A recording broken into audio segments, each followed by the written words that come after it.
Just remember that if you are subscribed, you do have to renew it every month. It's not automatic sometimes, especially if you do Twitch Prime. The other sort of announcement I have is that we are still looking for our sixth player. Right now, the Chief Medical Officer and the Helm Operations positions are open. I know initially when I posted on Reddit, I said Chief Engineer, and I didn't realize I'd accidentally put in Chief Engineer until a couple days ago. So, if you're interested, there should be a application link on both the Star Trek Adventures subreddit, should be in a few Discord channels that I think most of you are in, and there should also be one on my Twitter, I think. If not, I'll tweet it out after this game. I suppose I have one other announcement. Today we're going to be exploring a sort of homebrewed revision to Fleet Combat. And it's not like I did anything major. What I did basically was I took a look at ship talents. I took a look at what conferred bonuses and what didn't. I did a little bit of retweaking so that each ship would still feel unique, even though fleet combat is still very quick and deadly. But more on that as we get to it. Other than that, I think we're ready for the opening log, and since the captain is going to be absent for the next couple of weeks, the log will be read by Panek. So Panek, whenever you're ready. First Officer's Log, Stardate 56289.2467. I am currently in command of the Ophion. Captain Skull has requisitioned a shuttle and will be attending a summit on Torga Beta, alongside Admiral Thesso and other high-ranking officers. My assumption is that the Oshiric ascendancy will be the topic of discussion. The captain has left no word of his estimated time of return, so I find myself beleaguered with ship duties and seeing to our recently rescued guests. The two Ferengi are exasperating, and have already been the cause of a number of complaints from crew members. The Cardassian Gaul, however, has been much more amenable. As one would expect, much of his time has been spent catching up on galactic events, confirming the authenticity of our records with other Cardassians on board and what remains of his government. I have asked Counselor Jessup to seek out a session with them. However, soon they will be disembarking, as we are approaching Deep Space Daedalus, where we will be meeting the USS Formidable, an Imperial-class prototype prefit of the Sovereign design. I am to understand that it lives up to its namesake, as its command capabilities are quite advanced. Its scientific suite has also been said to be on par with the Luna or Intrepid class. After we have overseen an experiment the Formidable will be performing, we shall return to our normal mission profile, while the Formidable takes up a border patrol duty near DSD. I always value the opportunity to build command experience while the captain is preoccupied. I look forward to what vessel I will command in time. If this happens to be something other than an Imperial class, I would not begrudge this. The aesthetics of the design leave much to be desired. End log. All right, and pretty much as stated, right now you guys are on your way back to DSD. And this is, of course, your opportunity to get any little bits of RP you wanted out of the way before arrival at DSD. So, just kind of an open floor. Would any of you care to do a scene, or shall we skip ahead? I don't really have anything in mind. It's supposed to be the opportunity to get to know Drake and the awkward silence on the bridge. Okay. I like that. Let's cut to the bridge.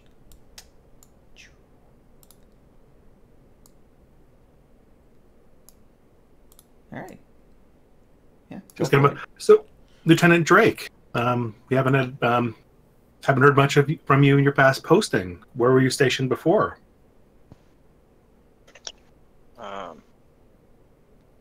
As everything just shut itself down. Give me 1 sec.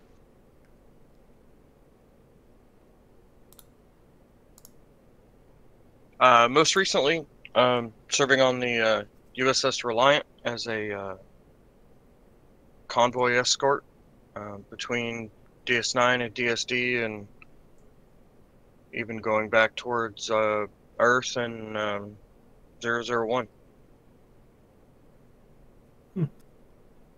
But I hear you guys have had a lot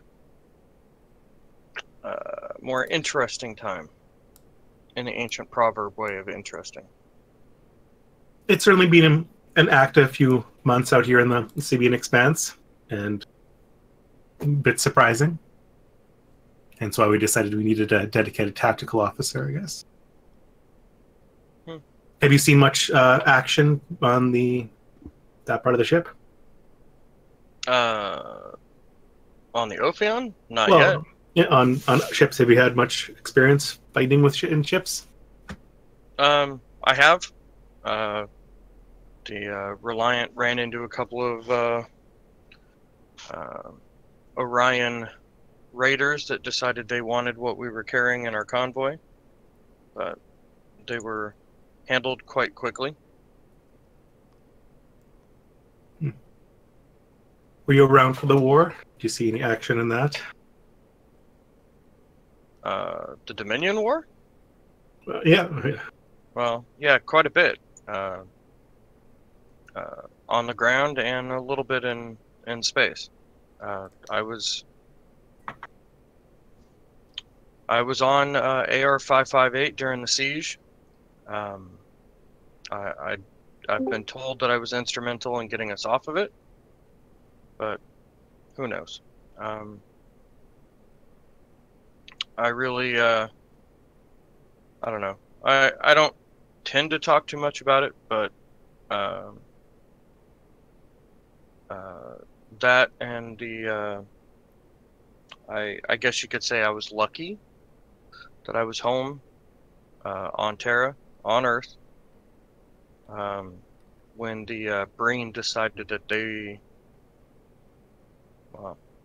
had bigger balls than anybody else and decided to attack Earth. Any interesting war stories you'd care to share? Or is it all painful memories?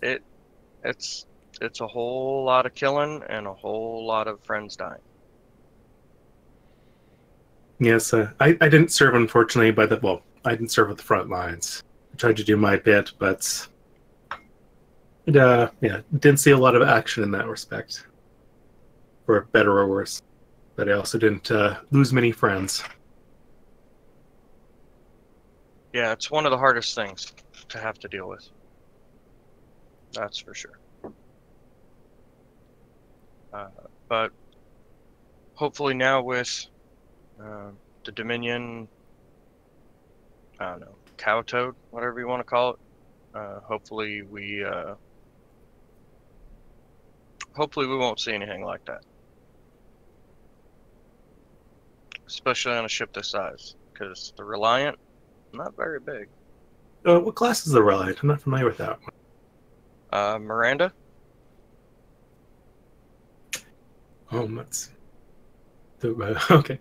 That's a bit of an old warhorse then. Yeah. Hence why she was pulled back to just fleet protection duty, I guess you could call it, or whatever. I don't know. This ship must be almost too new to you now. No creaks or odd sounds. Chairs that don't squeak constantly. I'll tell you this much. The white noise that the Reliant made at night, well, when I was off duty, sure helped going to sleep quickly. Here... The bulkheads of those can really start to creak and groan. Oh, yeah. And especially once you get up past, like, Warp 5, Warp 6, those old ships just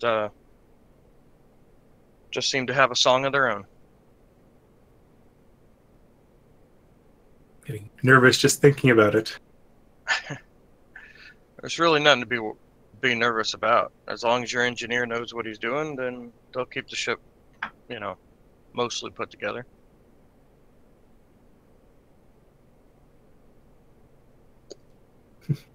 But how about you guys out here?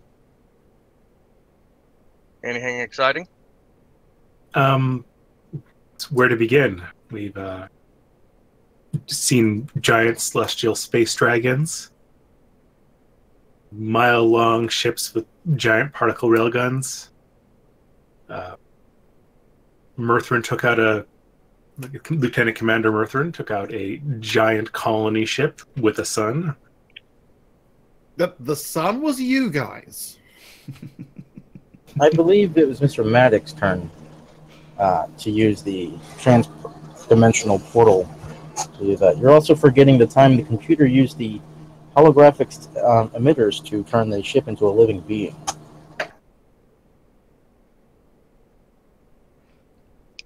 Well, yeah, so then, interesting times in the ancient proverbial way.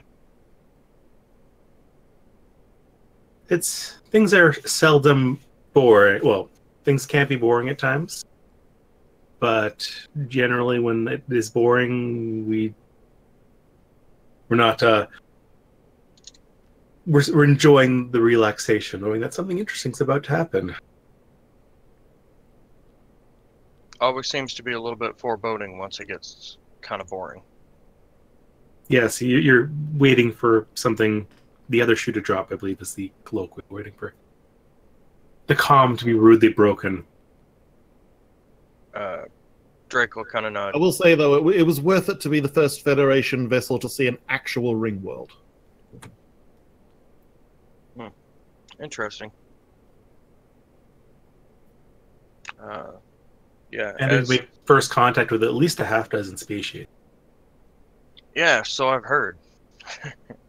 Seems you guys are racking up, or your captain's racking up quite the list of first contacts, huh? Trying to break records, is he? Well, he's still got 70 to pass Janeway. Sona speaks up and says 63 to be exact, Lieutenant. Yes. And I suppose that's only, 53, 52 to beat Kirk? Admiral Kirk? He had a fairly substantial first contact record, I believe, too. 49, if it matters. Thank you, Sona. Of course.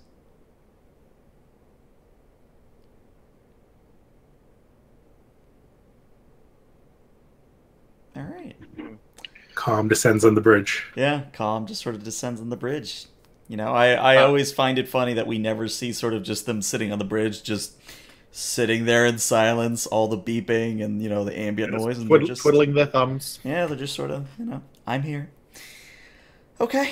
So, offer to Murthrin, since you came in late. Murthrin, did you have any scenes you wanted to get out of your way before you arrive back at DSD?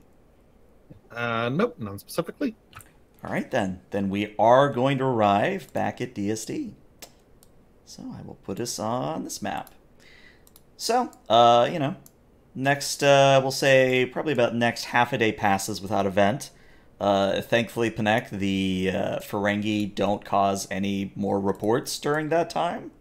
But as soon as you know, exit out of warp and start to head towards DSD to dock with it, I would think your first priority, though of course you could tell me otherwise, your first priority would be to beam those Ferengi off of your ship. Lieutenant Tai, hail DSD and send their authorization codes for station keeping. Also send their security officials the records of our Ferengi guests and the complications we've had with them. And hasten them along on their journey, please. Of course, sir. Actually, we're receiving a docking request rather than a station keeping request. Apparently there are some manner of supplies that DSD wishes to impart to us. Very well. Miss Sona, bring us in for station keeping. RCS only. Okay.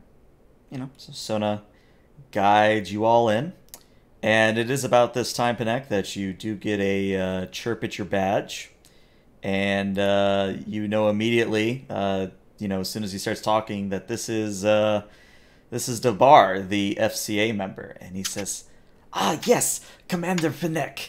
I would like to talk to you before we disembark." You may meet me in the captain's ready room. Of course, of course. And, you know, he heads on up to the ready room, which I have somewhere. There it is. So as I play that out. So yeah, you go into the captain's ready room, you get yourself situated, and sure enough, we'll say probably about, 5-10 minutes pass, and Debar does sort of just, I wouldn't say piles onto the ready room or onto the deck, but he does make a very opulent and clumsy entrance. And he says, Commander, yes, I wanted to extend the personal thanks to the Ferengi Commerce Association for rescuing me. Your thanks isn't needed. We merely performed our duties as Starfleet officers. Yes, that being the case, if you would like, I could put in a good word for you and your captain, in case you wanted to conduct trade in the future. I will be sure to pass this offer along to my captain and see what he thinks. Thank you. Well, it just so happens that I need your signature here in either case. And he kind of proffers a Ferengi data pad at you, and it's very reminiscent of the ones that we see on DS9, where Quark just sort of offers someone a pad. It's very similar to that.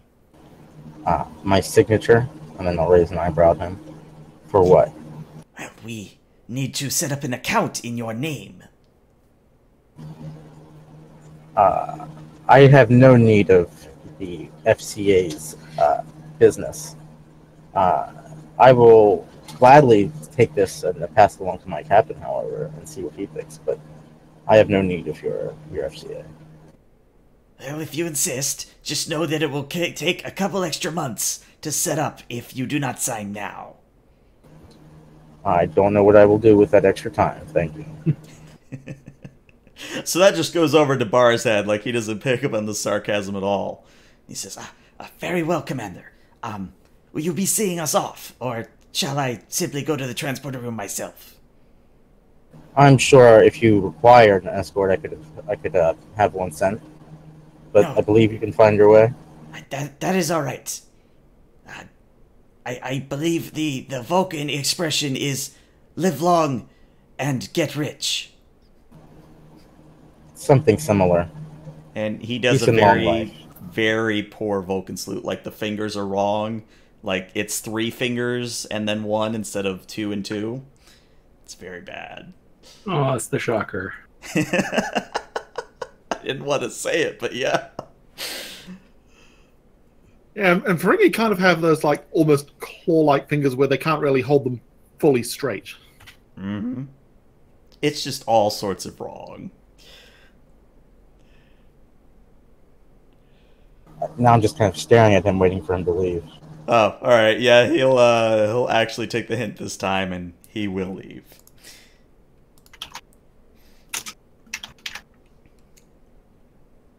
But yeah. At this point, we are at DSD.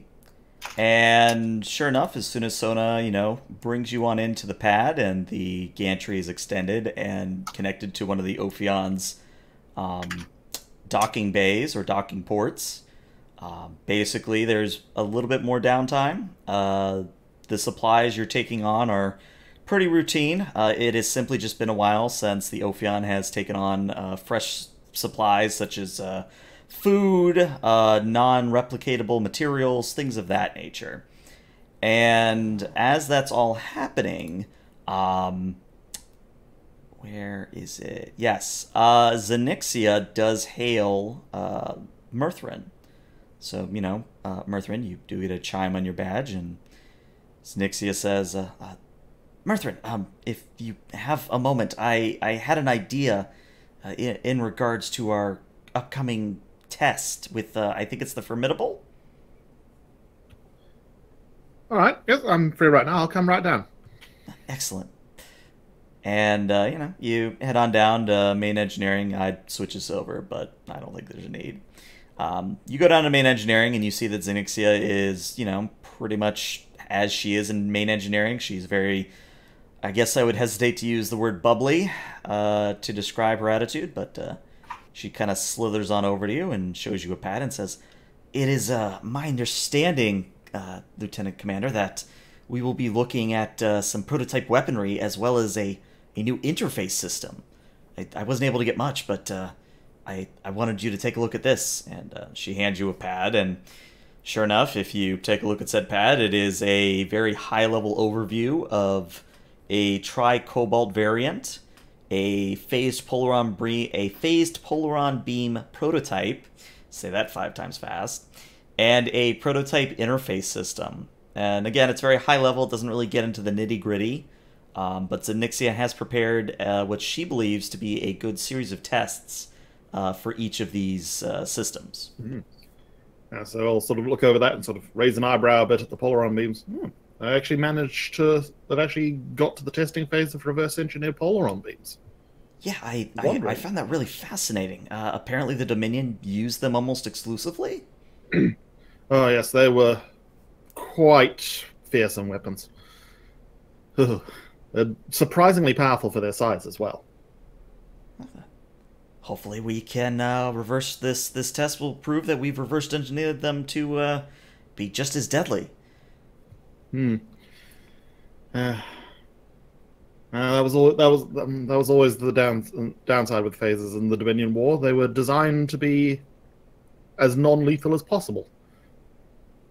They weren't really designed for destroying.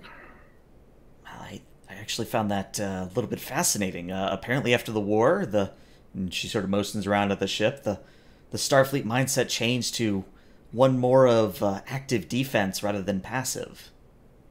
And then Mertrin sort of nods sagely. A definite sense of never letting it happen again. Indeed. In fact, I know I've probably asked this a few times, but I understand the Prometheus class here was constructed for use against the Borg. Most of the ships were. I mean, the Defiant class especially, that was specifically designed as a cube killer. Well, let's hope we never have to see one of them. Yeah, and he'll sort of like nod agreement. Trust me, you never want to meet them. Odd GM foreshadowing here? Who knows? But yeah, that's all Zenixia had, just that quick little scene. And yeah, again, open floor if anyone wants anything, but if not, we'll just continue trucking on. Oh, by the way, what happened to our Cardassian guest? Unless any of you wanted a specific scene with him, he would have transported to DSD with the Ferengi. Well, not same transport, but you know what I mean. There's probably a lot of tiptoeing around involved with the transferring and technically still serving Obsidian Order agent to the civilian government. Yeah, it's really kind of awkward, and I decided that I didn't want to play, bureaucratic nonsense for 20 minutes, so we're just going to say all that happens off-screen. Connect to Commander Martham. Martham here. Go ahead, Commander.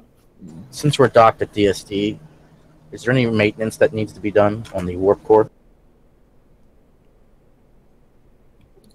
I don't believe so. We're beyond standard testing and refits. We're fairly up to schedule on maintenance.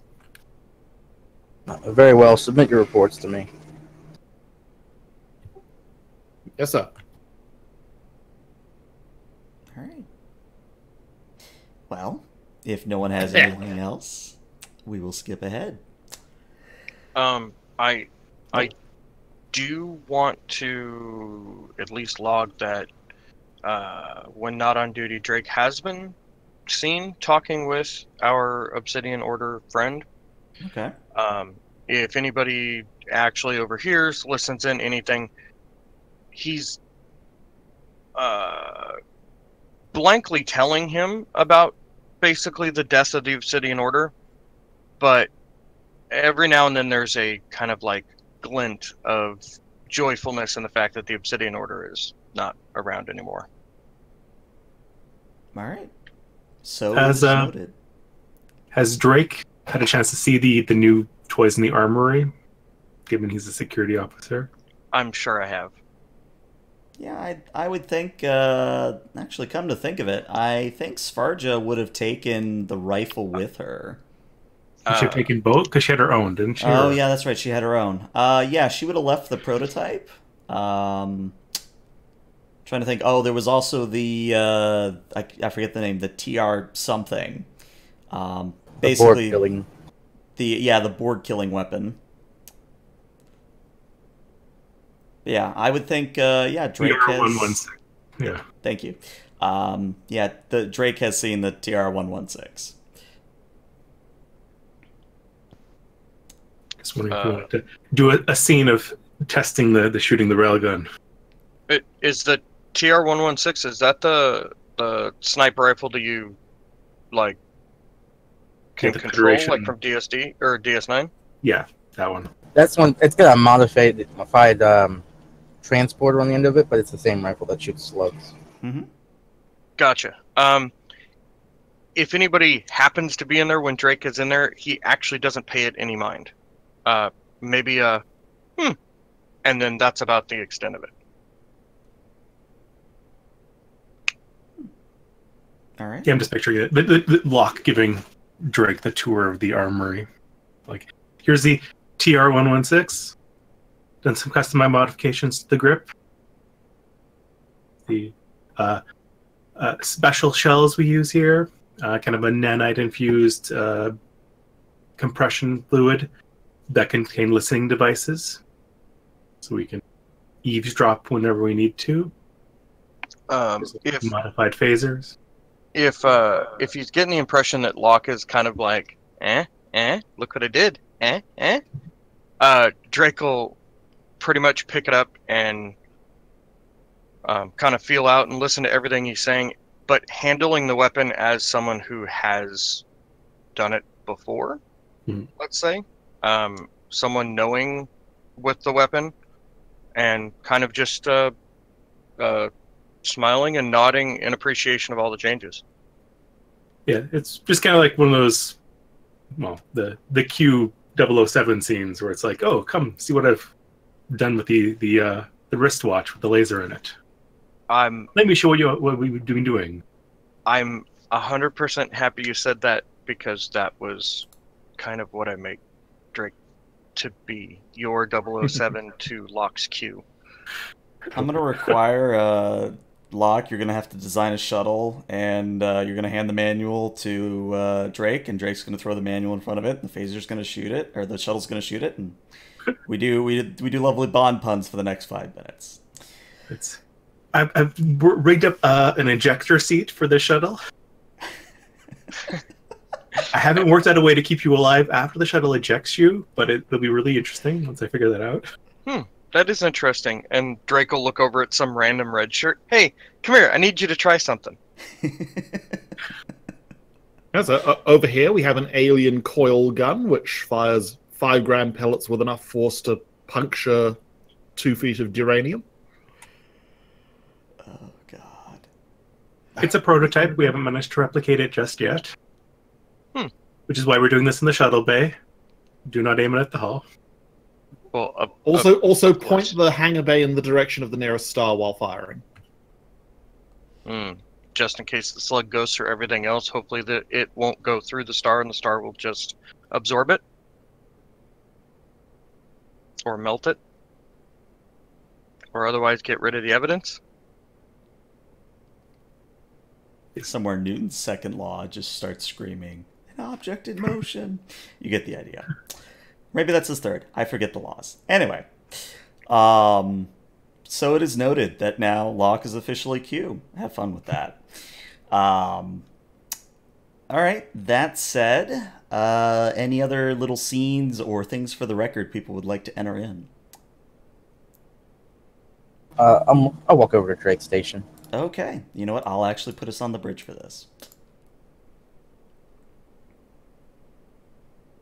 Lieutenant? Commander? We will undoubtedly be recording the data of the Formidable's experiment. As soon as we receive this, I would like you to begin running simulations with this new weaponry in high-level, third-level battle drills. Of course. Do you want me to find holes in their offensive and defensive capabilities? That is the idea, Lieutenant. I always like having an ace in the hole. Not a problem, Commander. Very well, thank you. I may And return to Drake- duties. And Drake will immediately start running, like, simulations on what he knows about the class before I know about, like, basically Panek just gave him really nice busy work to do.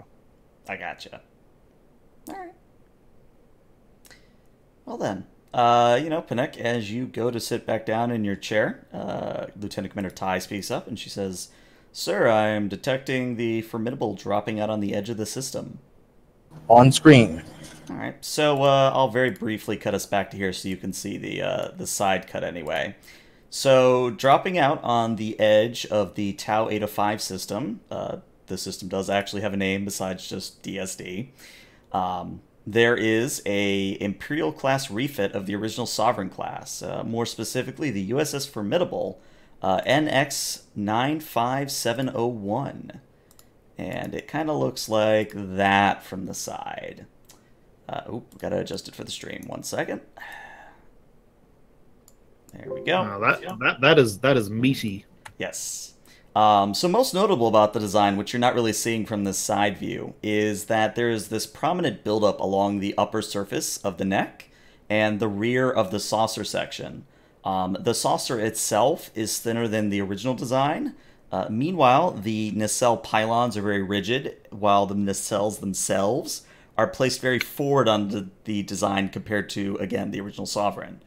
It kind of does make for a strange-looking ship, but to be honest, Utopia Planitia has turned out much worse ships. But after, the Formidable kind of gets its bearings after dropping out of warp, there is a incoming hail. And I'll put us back on the bridge for that. Put them through, Commander Ty. Understood, sir. And on screen, you see a half-Vulcan individual. Looks to be in about his mid-40s, whatever that means for a half-Vulcan. And he does have a dark complexion and brown eyes, and he's built, I would qualify like a linebacker. He definitely looks like he is either from a career sort of Starfleet family, or he simply takes his exercising very seriously. In any event, he stands up from his captain chair and says, "I am Captain Liak, captain of the USS Formidable. You must be Commander Panek." I'll nod and in greeting. Yes, Commander Panek in command of the USS Ophion. Well, Commander, suppose as soon as you're ready to depart, I'd like to get us underway to the testing grounds. Also of note, I do believe I have someone of note that you would know among my crew for this test. I'll raise my eyebrow, but I'll kind of ignore that for now. I'll look over at my chair's data screen. I believe we are just taking on our resupply. We should be ready to move within 30 minutes. Excellent. Please let us know when you're ready. I will do. If I could transfer you to the ready room, Captain. Of course.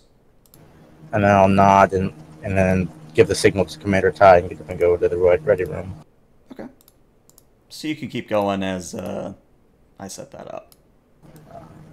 And as he clears the doors and the doors shut behind him, Drake will look at Commander Ty. Should I start scanning them now? Ty kind of looks at you strangely and says, "I'm not sure I get your meaning." Well, Commander Panek wanted me to find weaknesses because he's sure that we are going to be fighting them. So, do you think it would be impolite if I started scanning them now? Oh, no. Maybe you received a different report than I did, but my understanding was that they're not going to be testing these weapons on us. Oh. Okay. Very well, Commander. And Drake will go back to the original thing that he thought Panek told him to do? I guess I wasn't very clear about that, sorry. No, those are the best kind of orders, the vague ones. At any event, Panek, you step into their captain's ready room, you sit down, and you kind of tap the console, and I'd put the captain on the console, but it looks kind of awkward. But anyway, Liak is on screen, and he says, Commander Panek, I trust we are in private now. Indeed. It is probably my pleasure, or honestly, I don't know how you get along with your betrothed, but I do have Valol currently among my staff. Fascinating. Why has she left the Vulcan Science Academy? I did not receive a communique from her. Well, my understanding is that she played no small part in the development of some of these bits of technology we will be testing. I see. May I communicate with her? Of course, I will give you her personal frequency. And, comes across the screen. Thank you, Captain. Of course. And if there's nothing else, Captain, we will be waiting for your signal to depart. It will be within due course, Captain. And should. Formidable out. Screen goes dark.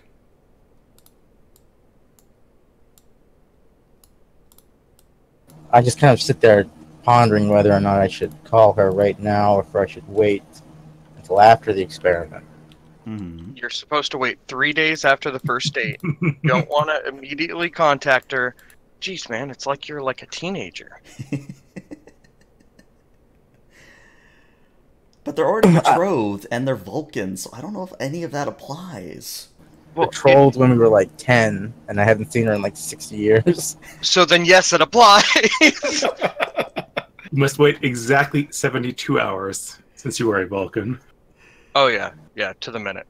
Yeah. I decide to bite the bullet. I'll call her. Okay. So, sure enough, Valul does appear on screen. I don't know if I do that. So Valul, I did take a little bit of artistic liberty. Panek let me have it. So Valul is I would say, even for a Vulcan, a very intense-looking individual. She has very long black hair, longer than is probably typical for a Vulcan. Not like beyond shoulder length, but it's, we always see Vulcans with these very short haircuts. The other thing I would note about her is she is... How do I want to say this? I don't want to really say petite, but that's really the best word I can think to describe her. She's very short, for a Vulcan anyway. The other thing of note is that she has these very piercing green eyes. But in a very Vulcan way, as you appear on screen and you to her, she just sort of looks at you, nods very slightly, as Vulcans tend to do, and says, Panek, it is a pleasure to see you. I hold up the two-fingered, thing that they do with their betrothed, and I said it is pleasurable to see you as well. She mimics your movement and says, I apologize for not informing you of my arrival prior to now. I understand that sometimes a bit of surprise is needed. Quite understandable. We are testing prototype weaponry. Your classification, the information was classified. Oh, No apologies is needed. I wouldn't say it was classified. I simply wanted to test a Earth maxim from one of my colleagues. Commander... One second, I gotta find where I put it in my notes. Commander Williams once said that he and his wife kept things interesting by constantly surprising one another. I did not know that. Yes. Well, I personally find the human need for surprise to be illogical, but thought it was worth a try. Indeed, they are quite illogical. How do you feel how do you feel about your experiment? I am very confident in my tri-cobalt design. Truth be told, I do not think the phased polaron beam is quite ready, but the higher-ups were very insistent that we get the test underway as soon as possible. I believe he is quite insistent. If that is the case, then I will communicate with you after the experiment. Very well. unless there's anything else. I believe not. All right. She, I guess Vulcans don't really smile at one another, but she does another, acknowledged nod and, disappears from the screen. I mean, they are fairly well known for occasionally doing the slight upturn of one corner of the mouth. Sure, let's go with that. But yeah. That all said and done. Any bits of RP people want to get away? Want to get out of the way, or should we skip ahead again? We can skip ahead. Skipping ahead. So, somewhere in the Andromeda Galaxy, Commander Beckett feels like a terrible loss just happened. I'm screaming in multiple chats right now about why isn't Beckett here to eavesdrop on that. Oh dear. All right, so to move us along, after you take on your supplies, you signal that you're ready to depart. You unhook from DSD, and you kind of join a little formation with the Formidable, and both the Ophion and the Formidable jump to warp.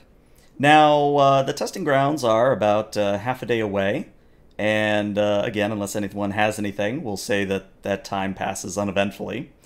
And eventually, you all arrive at a beacon, a glorified probe, really, that signifies that you have arrived at the testing ground. Now, the testing ground itself is pretty much just empty space. It is just a space between systems, even between sectors, really, that is, for the most part, devoid of really anything. Like, even, normal interstellar gases or particles. This is I guess you would say, quote-unquote, clean area of space. And, after you guys come to station keeping, Captain Liak hails you and says, Commander Panek, are your sensors ready to record data? I'll look over at Lieutenant Locke. Ready and contact sensors ready to go. They are ready indeed, Captain. Whenever you are. Excellent. First, we'll be trying out the tri-cobalt variant, and he nods at someone off screen, and over the comms, you do hear a bridge officer counting down, firing in 10, 9, etc., etc., etc. And at 0, from the bow of the Formidable, a tri-cobalt torpedo is fired. Now, just to describe a little bit about what you're going to see here. So the tri-cobalt device does go out to a very safe range, probably a little bit farther than you would expect, actually. But when it explodes, there is a noticeable difference from a normal tri-cobalt device. And by that I mean that this warhead seems to have been retuned and fitted with multiple charges, so that when it explodes, it is very similar to the Star Trek Armada 2 and Armada 1 tri-cobalts in that it causes a massive area blast rather than a very pointed explosion. So it's kind of a siege weapon, if that makes any sense. And Locke, if you would be able to roll me a Reason Science, and the Ophion is, of course, assisting with Sensor Science. The difficulty here is only a 1.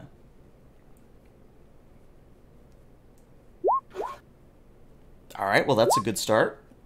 All right, so yeah, you guys have 1 momentum. So, sure enough, Locke, you're reading the data, and you're seeing that the device did explode as expected.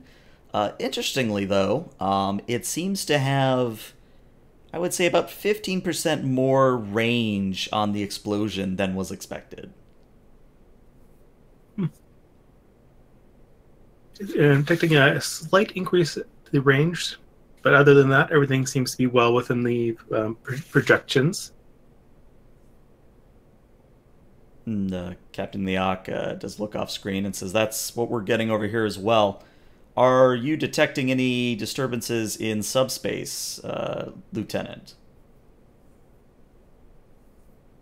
See, I'm detecting a little extra radiation the actual extra thriller run radiation than anticipated. But other than that, everything else looks fine. Am I detecting any extra subspace disturbances? No, I was going to let you decide that. Yeah. All right. Some mild subspace ripples in wake, but no more than is expected from the explosion. And off screen, this time you would hear a Volol, and she says, "That is very good. That means our calculations were appropriate. Captain, if you would not mind, I would suggest firing another 2 torpedoes so that we have a wide breadth of data to go over." And Liak just sort of says, "Make it so." And, another 2 torpedoes are fired. I actually am going to make a roll, though. I did mean to do this earlier, but let's see what happens with these next 2 torpedoes. All right, so, torpedoes fly out. They do pretty much the same thing. They have a little bit extra oomph, but it's not like the guidance systems are faulty. It's not like we're tearing holes in subspace.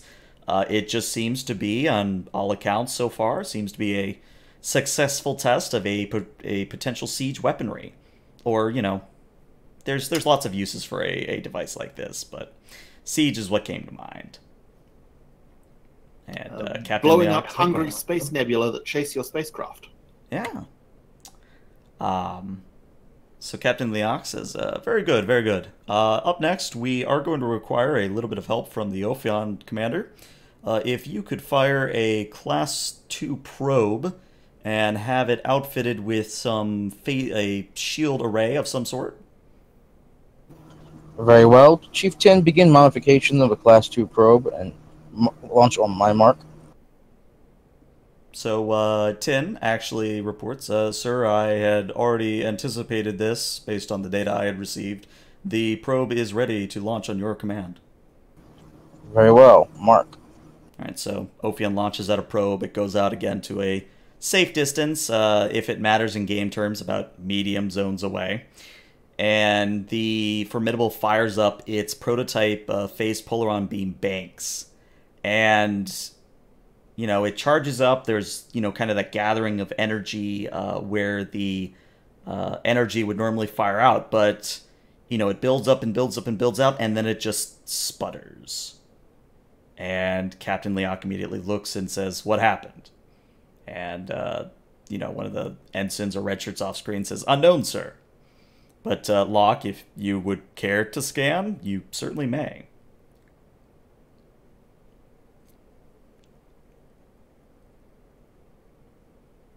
Possible disturbance in the firing chamber. Oh, yeah. Give yourself another momentum. You do... I'm going to let you embellish, because I feel like you do better technobabble than I do half the time. Let's see. I think one of the energy conduits is out of alignment and is causing a wave discrepancy. So the 2 energy waves are canceling each other out in the firing chamber. It's just a realignment of the firing coils. Liak again looks to someone off screen. They say something inaudible, and he nods and says, "Understood. That's going to be about a 15-minute repair. Let's move ahead on to the interface test. This time, Ophion, if you would be so kind, we would like it if you could begin attempting to jam our communications array." Very well. And I'll give Ty the signal to kind of mute the communications, and I'll look at her. Begin standard jamming protocol, but halfway in, send the data packet that I forget who it was. It was like the Borgish. Bohiri? Yeah, the ones they sent us. Yeah, the Vahiri data burst. Okay. All right. So as part of signal jamming, this can be either Ty can do it or hell, Murthrin could do it if he's on the bridge. I think I am. All right. So Murthrin, this is probably something better for you since this is a control engineering. So it's control engineering assisted by the ship's comms and engineering, comms and security. And out of curiosity, since you do get to set the difficulty, are you making it a difficulty 1, 2, or 3? Good question. I think I'm going to make it a 3, because I do have data pattern analysis as a focus, so I'm pretty sure I can bank on that. Mm-hmm. So I'll go with 3 and spend a momentum to get 3 dice. Alrighty. And would this count as a task assisted by the ship's computers or sensors? It says like if it was computers and security, maybe, but this is specifically comms and security. All So right, yeah. I'm gonna say no. That won't apply. Not an extended task. Okay. So control plus engineering with the focus and 3 dice. Mm-hmm.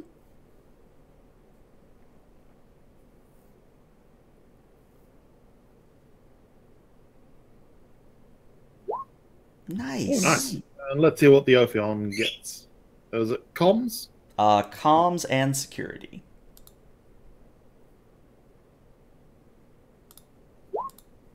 Nice. Not bad. Nice. So that means you guys are up to 4 momentum, and I guess I'll keep track of it, unless anyone wants to keep track of momentum. But in any event, Mirthrin, you jam the hell out of the Formidable. Like, you pull out all the stops. You go high band, you go low band, you go classified channels. You basically flood the area with so much E-War interference that the view screen, like the active communication, goes, like, cuts off immediately. And, you would maybe report as such to Panek. I don't know. Really should have turned off the Bluetooth. They really should have turned off the Bluetooth connection in the holodeck. Yep. So Mercer will report back to Nick. I believe we've got a successful lockdown on their sensor systems. Very good, Commander. I'm sure they weren't expecting what we had to throw at them. Mm-hmm. And No, their sensors seem to have been well and truly overwhelmed. I'm just going to go ahead and do the roll for them. Okay, so this jamming goes on for, say, 10 minutes. And obviously you're not getting a hail or communication back from the Formidable because you're jamming the hell out of them. But eventually, Locke, I think you would probably notice this first. They are specifically using a tight band directed laser transmission to cut through the interference so that they can enable communication. Yep, I'm detecting a tight band laser communication, site to site. So they're obviously trying to reestablish communication. Drake's gonna start chuckling and moving into a laugh and look at Mirthrin. You jam them so well they have to use sight to sight. If we weren't in like visual range, they couldn't do this. Yeah, and Mercer just sort of like smiles despite himself and tries. It's a trick we picked up in the Sabine Expanse. And Drake's just gonna kind of stare blankly about this. It turns out when you have extremely advanced sensors that can pick up every single band on the spectrum and even some that aren't, that becomes a weakness if you flood every single band at once. Especially since we have 3 different communications antennae for 3 different ships that can all transmit at the same time. Yeah, now, the actual algorithm itself, we can't really claim credit for. That was was it the Vahiri that was the large lizard Borg? Mm-hmm. Yeah. We have the Vahiri to thank for that. For a supposedly primitive species, they were fearsomely advanced in information warfare. All right, so I guess the operative question is, Panek, do you put the laser transmission on screen? Oh, yeah, it's like a tight band communication via laser, since they can't communicate. Oh, yeah. Yes, yeah. Mithrin will sort of lean over and say, if they try to turn on their regular communications now, they'd basically be hearing about 11,000 reptilian screams at once. So the best way I could think to describe this is if you were to imagine like in today's world, You've obviously got 1080p, 720p, etc., etc. If the normal view screen is 4K, then this laser transmission is barely 360p. It is low band as hell. Maybe even dropping down into 144. Maybe, yeah. Honestly, that's probably what is happening. But you do again see the rather not well-defined bridge of the Formidable, and Captain Liak is like, "Well, Commander, when I said to jam us, I honestly wasn't expecting that much, but you have quite given us a good amount of data on some faults of the system." Indeed, I find that when you are testing such things, it pays to go to extremes. Though I apologize for the intrusiveness. It's something we picked up from the Vohiri. It's particularly effective. If you wish, I could have it sent over. Of course. Though, if you wouldn't mind also turning off the jamming, I would like to resume normal communications. Of course. And then I'll look at Commander Ty and give her the signal. Yeah, Methrin will just switch it off. Okay. Yeah, power's down. And very seamlessly, the transition changes from the laser band to normal, and picture becomes much more clear, much more crisp. And Liak says, "Very well, Commander. Actually, that's all I had for." And mid-sentence, both the console behind Liak, I never say his name right. You know what I mean. The one behind him and Lieutenant Commander Ty's console begins beeping. And Ty beats Liak's individual to the punch and says, "Commander, I am receiving a incoming priority 1 hail from DSD." Put it through split screen, please. All right, so, it goes into a three-way call, more or less. And on screen, you see DSD's captain. You would know him as a individual known as Powell. He's a human. I would say probably looks more like an admiral than a captain. And by that I mean he's kind of got gray in his hair, and he looks like he probably could have actually been an admiral at one point but turned it down. But most importantly, you do see that he does look a little bit worried. And he says, "Captains, I hate to interrupt your experiments, but I need to report to you that there is a growing skirmish that has broken out near Comms Buoy B14.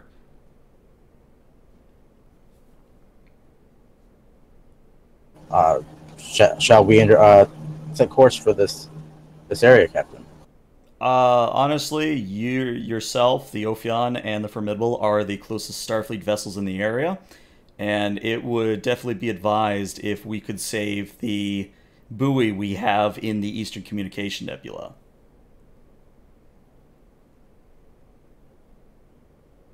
I'm sorry, could you repeat that? It broke up for me. Oh, sorry. Basically, the buoy in question is located in the Eastern Communication Nebula, the same one that you discovered on your way out. Okay.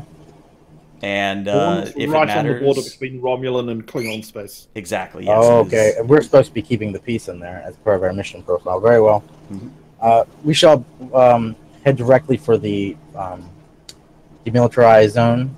Will the Formidable be joining us? It is advised, yes. Like I said, the situation between the Klingons and the Romulans seems to be escalating. Honestly, we don't know why they've started fighting each other, but it is highly imperative that we keep that buoy safe.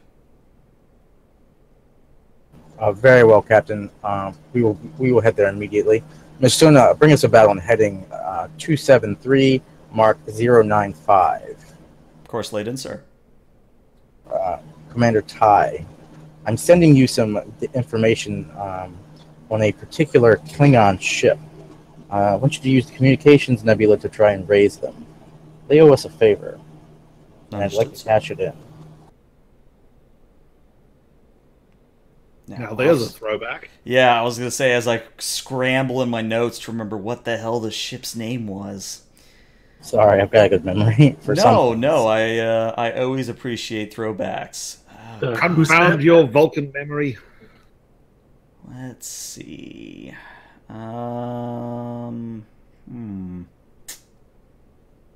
have a IKS Husneb with Commander Og. That sounds right. The Husnageb? Husnageb. Ah, Yeah. yes, the Husnaget. Let's go with that. So yes, Ty, as obviously the Formidable and Ophion jump to warp, Ty does try to With raise... Commander Charlie Brown missing the football. Commander Ty does raise the Husnageb, and sure enough, your quote-unquote Klingon friend does appear on screen and says, "Commander, to what do I owe this unexpected pleasure?"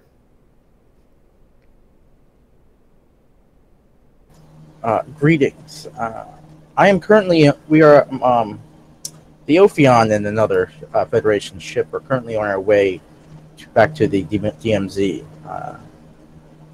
I'd like to know what is currently going on there, Captain. I've heard reports of skirmishing. Ah, yes, you must be referring to the Romulan, what is it? Not Patak, the other curse word. Anyway, you must be referring to the Romulan scum. They decided to fire on one of our ships without provocation. We are simply responding in kind. Do you happen to know the designation of this ship that fired upon you? I do not. Unfortunately, I am unable to join this glorious battle. I am quite literally across the sector. Well, Captain, I have a few cases of blood wine in my cargo hold that could be yours if you could obtain this information and establish communications with me and anyone else that you can on the front line of the skirmish. I'll see what I can do. And, screen cuts off as obviously they go to work. And, as you guys continue on through warp travel, you do, and I think this would be coming through both Ty and Drake's consoles, probably more Drake's. Drake, you're seeing that what initially was, just scout ships like a Burrell class and whatever the Romulan equivalent thereof would be, it is escalating. Like, you're seeing Vorchas showing up, you're seeing Dederic's Warbirds showing up, you're seeing Mogai classes showing up. Basically, the situation is rapidly spiraling out of control. Commander, I'm reading that whatever this small little dispute is, it's not small anymore. Everybody is calling in reinforcements. If something's not done about it quick, this is going to turn really bad. At this point, we're about 8 hours away from the Eve servers crashing. Yeah, exactly.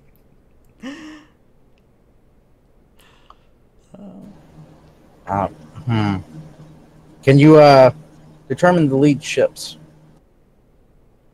That would be a no. Either because there's simply so much E-War going on, or that the ship in charge, quote-unquote, is literally changing by the half hour. Either because it is destroyed, crippled, etc. Unfortunately, no, Commander. It's either... well, by the looks of it, the flag of the now fleets that are forming keeps changing as either senior people are coming in, ships are being destroyed, or things of that nature. Very well. Send a report back to DSD and Starfleet Command, apprising them of the current situation here. And Ms. Sona, bring us into the thick of it. Put us in between both sides. I'll see what I can do, sir. All right. So, again, as you transverse at, I'm assuming, maximum warp towards this area, as I said, the reports just get more and more dire. And eventually, you do arrive here. And I will describe what you're seeing in a moment after I adjust the screen.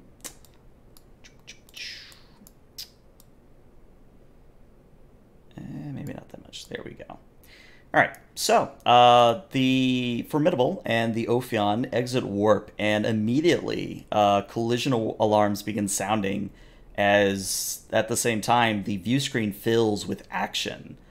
There's all manner of burning starship hulks belonging to both the Romulans and the Klingons between you and the comms buoy. Currently, sensors are reporting that there are 2 Daedalus-class warbirds and 4 Burrell-class birds of prey in active combat maneuvers around the buoy. Obviously, a bit farther out, there are other conflicts, but specifically around the buoy are probably the ones you might be more concerned about.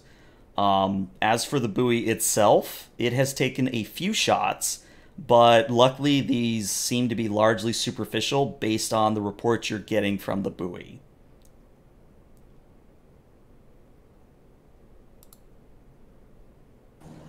I keep breaking in and out. Does he sound okay for you guys? Yes. That sounds okay for me. Could you repeat that?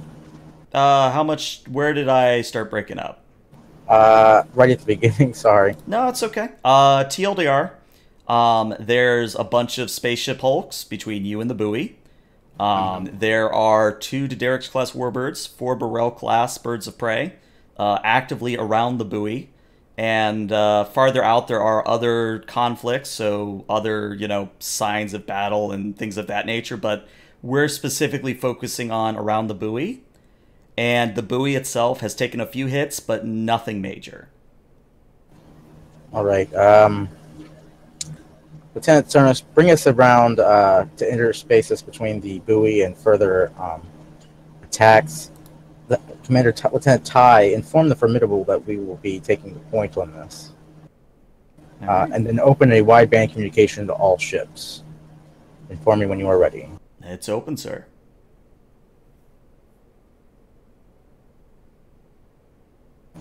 This is Commander Panek of the USS Ophion. You will cease hostilities immediately, or will be forced to take policing action of the DMZ. Your home governments have been notified of this, and I'm awaiting a return communication. All right. So this message goes out. There's probably about a minute of silence as the ships continue to go at it. And eventually, Drake, you're going to probably see this before Ty does. The Klingons have responded, text only, and it says, "Today is a good day to die." Klingons! Commander, the Klingons have responded. Let's just say that they're not going to break hostilities anytime soon. That is unfortunate. Inform the Formidable we will be taking action. If we're going to make it like a true survivor. We will be attempting to disable, not destroy. Okay. So, this is obviously where we're going to start Fleet Combat 2.0, as I'm calling it. Now, there are some base fleet combat rules I have to go over because this is the Ophion's first time doing so. So, the core of fleet combat revolves around rolling challenge dice. Every single ship or every single group of ships has 2 scores, attack and defense. Basically, what you do whenever you do a attack action or a action that involves a attack is you roll a number of challenge die equal to your attack score, and the defending vessel rolls a number equal to its defense score. Whichever is higher means that the loser of the roll-off is going to be considered damaged. And if the ship is already damaged, or the group of ships is already damaged, then it is disabled, destroyed, whatever is appropriate. Now, the other thing I have to note is that if a ship or group of ships is damaged, it can only take 1 action. Normally, you are allowed 2 actions for your turn. And that's going to be represented by the red and blue dots. As for the dots you're seeing on the comm buoy, those 3 dots are representing the number of hits that the comm buoy can take before it is blowing up, basically. Now, if you look at the handout I gave you guys, there are rules for specifically what sorts of actions you guys can take, as well as some advice if you choose to activate multi-vector assault mode. But probably the biggest ticket item is that unlike normal fleet combat, I have provided a list of possible momentum spends, determination spends, and I have also given you guys an adjusted defense score because you have certain talents. Now, with all that said, I wanted to see if there were any questions before we sort of jumped right in, because this is a sort of a war game type scenario, and I want to make sure everyone's on the same page before we jump in. All right, so we're sort of abstracting and like using the fleet actions rather than worrying about the usual every station having a turn sort of deal. That is correct, yes. It is actually advised that you let the hero ship do that, but I did it a little bit on my own, and it just bogged down combat tremendously. That's plus we have the added option of we can split into 3 ships, so... Exactly, and it's also why I decided to mess with defense scores, because I thought, obviously, with you guys with advanced shields and a blade of armor, you needed a higher defense score than what was given to you. Oh, the other thing, I do have 2 things. So if you are to click on either the Formidable token or the Ophion token, in the upper left part of your screen, you should see Attack, Defend, and Regroup. Obviously, if you click Attack, any of those, it will roll the appropriate amount of challenge dice. I forgot to explain Regroup. So Regroup is if you're damaged, you can do the regroup action, and basically you're rolling regroup a number of challenge dice equal to your current defense score against your scale, and if you get your scale or higher, then you basically heal the damage, you're no longer damaged, and you're 2 actions again. The other kind of crucial mechanic I forgot to mention is that every time you attack or every time you defend, your score goes down by 1, and it is reset after everyone has gone. So conceivably, you could defend 6 times, and then the 7th will just auto-hit you. But yeah, it could potentially happen if they all decide to turn and shoot at us. Exactly. The other thing of note is that I don't mind you guys controlling the Formidable's action, but if you would prefer me to run the Formidable, I certainly can. One of those things that should be simple enough to handle both. We'll see. Okay. Well, and also it's good to have a bullet sponge. All right. Well, because I'm thinking we'll want to have at least one of us sort of shifting into defensive position to try and keep the comms buoy alive while the other one runs interference. Well, I will say it is the player's turn first, so let me know which ship is moving, whether the Formidable or the Ophion, and let me know which of the fleet actions you are taking. Alrighty, so what do we want to do first? Because I'm thinking getting the Romulans to retreat is probably going to work better than getting the Klingons to retreat, but then again, Romulans aren't usually this disorganized in the way they fight, so something screwy is going on here. Getting us between the fleets and the comm buoy might be the best thing. So just all power to engines and blast up to the buoy? Yeah. That's my thought. After that, I think we should probably take a couple of shots at the Burrells. Just disable them, kind of let them know, we're here, we've got teeth, we're going to use them, you need to start listening. All right, so there are a couple ways you can advance towards the buoy. Each square counts as a zone, simply because that's just the easiest way to do it. So there is advance, which will let you move 2 zones or 2 squares. There is a flank speed action where you can move 3 zones. However, moving 3 zones will count your defense as 2 lower than normal. So, you do have 2 actions. You can take advance twice or flank speed twice, and just let me know what you're doing.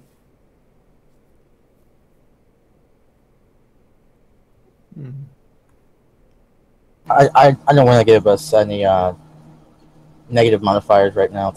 We'll take 2 advance and move up. Okay. Same for the Formidable, or Well, no. So it goes you guys, and then the player, or then the NPCs, and then the Formidable, and then the NPCs, etc. all right. So we'll advance, and then they'll move. They'll do something, and then we can either advance the Formidable or ourselves again, etc. Exactly. So yeah, go ahead and move yourself 4 squares. Formidable.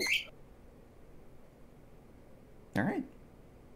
So that is going to be the Ophion's turn. All right. Up next are the Klingons, and this Burrell wing over That's here. right. We're not damaged, so we can do 2 actions at once. Yeah, that's why you could do advance twice. So this Burrell wing down here is actually going to do a attack run on the Derek's class. So let's see how well they do. Oh, well, look at that. The Burrells actually score a good hit on the Derek's class, and it is considered now damaged. Now, that said, on the Romulan's turn, right behind the Ophion, a Derek's class uncloaks. All right, they can do that.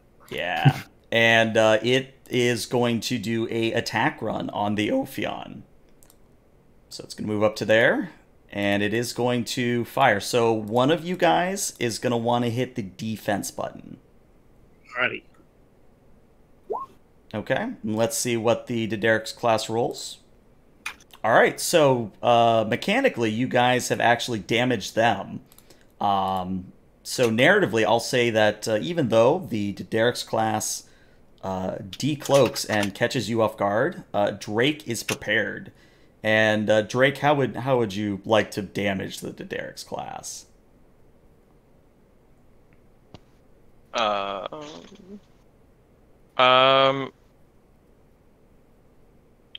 just with phasers. As soon as they uncloak, knowing that there might be a split second between the uncloak and the shields up, and sneaking a shot through. Okay. Fair enough. We'll say you hit them on their dorsal side, port side, and it doesn't obviously destroy them, but it does do a little bit of damage. And we now come. The Romulans forgot that we spent 5 years fighting opponents with cloaked ships that used ambush tactics. Mm-hmm. But it is now the Formidable's turn.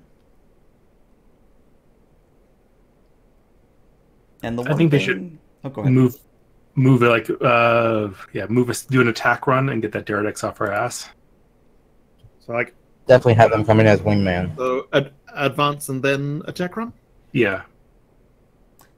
The other thing I'd like to point out is that the Formidable, because it has a command score of 4, it can do the direct action, which basically says it points at you and says, "Do another action."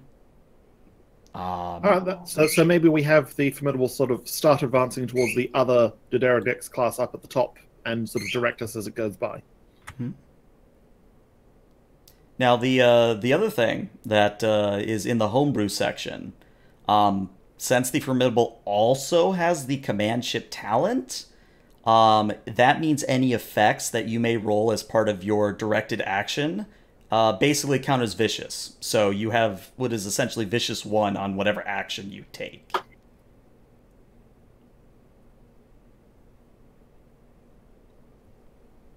So how do we like to do things?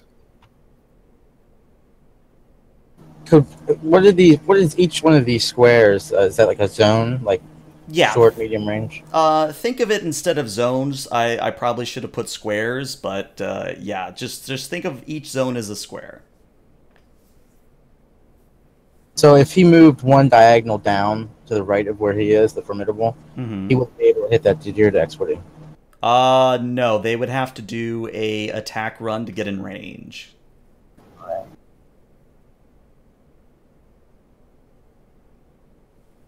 You have to be the adjacent one. So Yeah, either advance and then attack run. let's do an advance to the bottom right diagonal and then attack run down another one to attack the Deredex from behind. Okay. All right, go ahead and move the Formidable if you can. Hopefully you can control the token. All right. and I'm assuming you are opening fire on the Daederics. So, I need one of you to hit the attack button for the Formidable. Audible. I'm picturing it kind of curving to the side and giving it like the broadside Star Trek Online style. Well, interestingly, as the Formidable does kind of come in at an angle, we'll say attack pattern beta, the Daederics is either able to anticipate it or simply that the Formidable was just not as, we'll say, elegant as the Ophion was. And the Daederics class is easily able to handle the incoming phaser fire. It is not disturbed in any way. So that's the Formidable's turn. We go back to the Klingons. Obviously, this Burrell's going to move up to here and open fire. So, ooh, that's not good for them.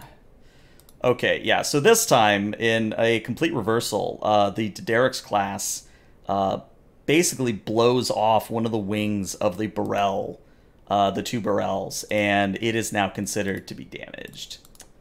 And unfortunately for both Burrell classes, it is now the Romulans' turn. So we'll deal with the one that just blew off the Burrells first, so it's going to roll its attack. Burrell's going to roll its defense. Yeah, somehow the shots for the Romulan go wide, and the Burrells manage to stick in the fight. As for the Romulan down here, it only gets the one action. So it's going to go ahead and, you know, we'll just say it opens fire. Why not? Keep it simple. Yeah, I'm pretty sure. Oh, wow. Okay. So, again, nothing happens. They just trade blows and they're okay. And yeah, technically the comm buoy has a turn, but you're going to have to give me a inventive task or work for the comms buoy if you really want to do anything with it. The comm buoy comms. I wonder if there isn't a way we could, like, because it's using the nebula to to reflect its communications. If we couldn't use that a way to overwhelm the other ship's systems or find a way to disable them with it, you know? I'd let it happen. And especially we gave the Formidable a heads up. Mm-hmm. Yeah, we could tight band them back on or an encrypted channel or something and let them know to harden their sensors, and we could basically do what we did to them to everyone else and knock their sensors out. Make hitting each other a lot harder. Well, is it a manned buoy or is it just kind of an automated? It is automated. So we'd have to tell it in our turn type thing. Exactly, yes. It would take an action for you to do a task to attempt this action.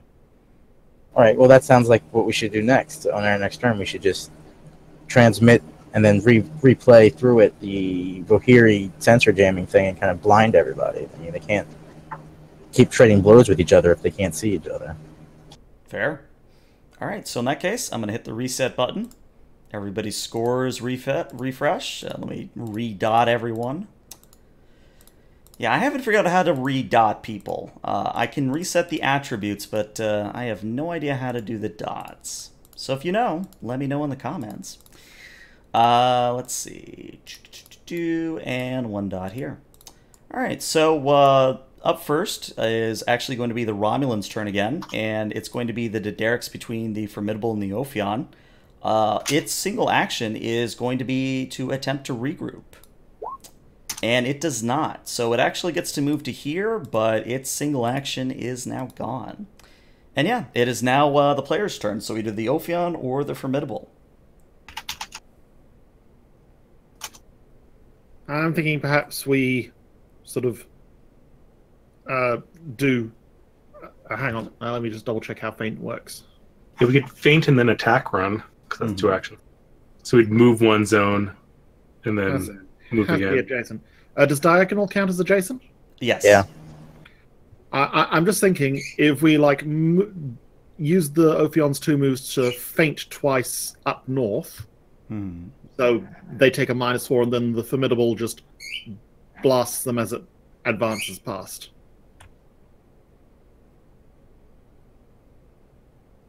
So, like, the Ophion goes in 2 separate moves, Mm-hmm. and then the Formidable advances up to there and then attacks back on the Daenerys.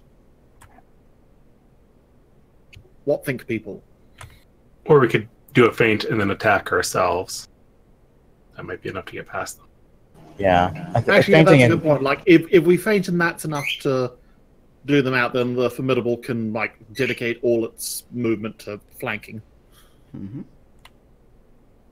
All right, and then next round we'll try the sensor jamming. Yeah, so they're dealing with the immediate threat to the buoy at the moment. Okay. Yeah. So, you are fainting, I think. Yep, so the Ophion moves to here. Okay. Their defense score goes down. And then, what's the one for attacking while in the same square? It's attack run. You don't have to move the one zone. Okay, cool. But yeah. Alrighty, so attack with the Ophion. Oh, wrong thing.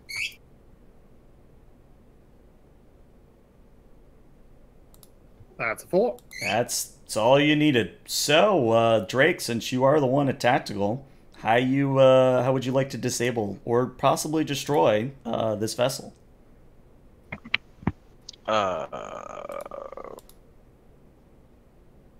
I'd say right now disable. I would like to destroy, but That is the command I've been given, Yeah. Lieutenant. We're trying to de-escalate I would just say- tensions here, after all. put a couple shots into one of the nacelles, causing them to not be able to move. Okay. I'm sure they still have impulse power, but they're not going anywhere in a hurry. You know what's really good at disabling ships? Taking out the bridge. Just saying. I was actually turn thinking into the same rocket thing. lock.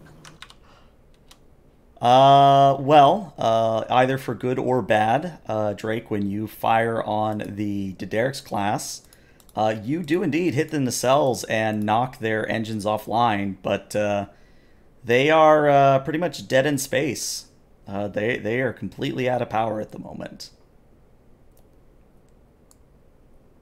But yeah. Not to be outdone though, another Daenerys class decloaks right about here and is going to go for the Formidable. So, if one of you gentlemen would care to roll for the Formidable. Yep, defense. Yep. Oh, good roll. Yeah, Formidable. Formidable's not having any of this bullcrap. They do a very similar maneuver that as soon as the Daenerys class begins to uncloak, it unleashes fire and pierces through that little gap between the cloak ending and the shields coming up. And yeah, the Daenerys class is now considered damaged. Up next is going to be the Burrell Wing number 1.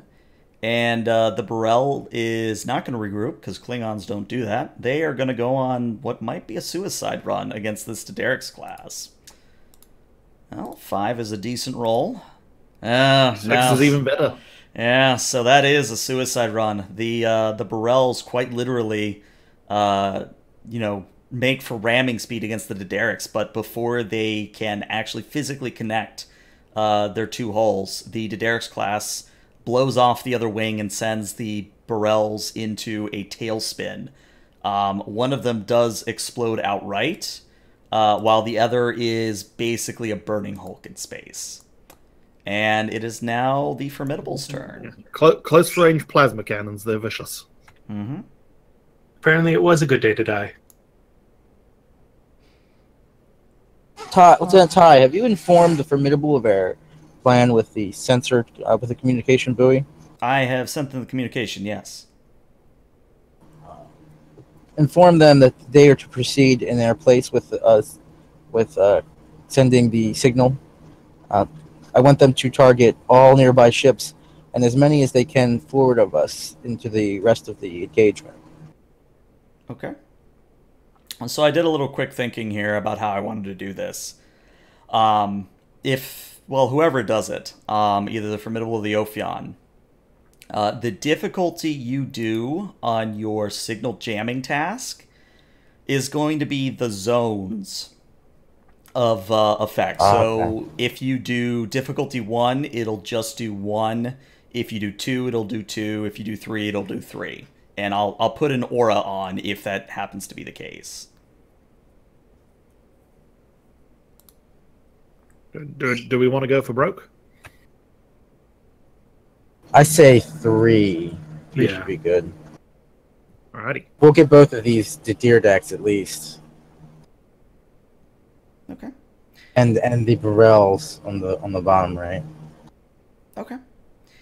That being the case, one of you needs to roll me 2d20.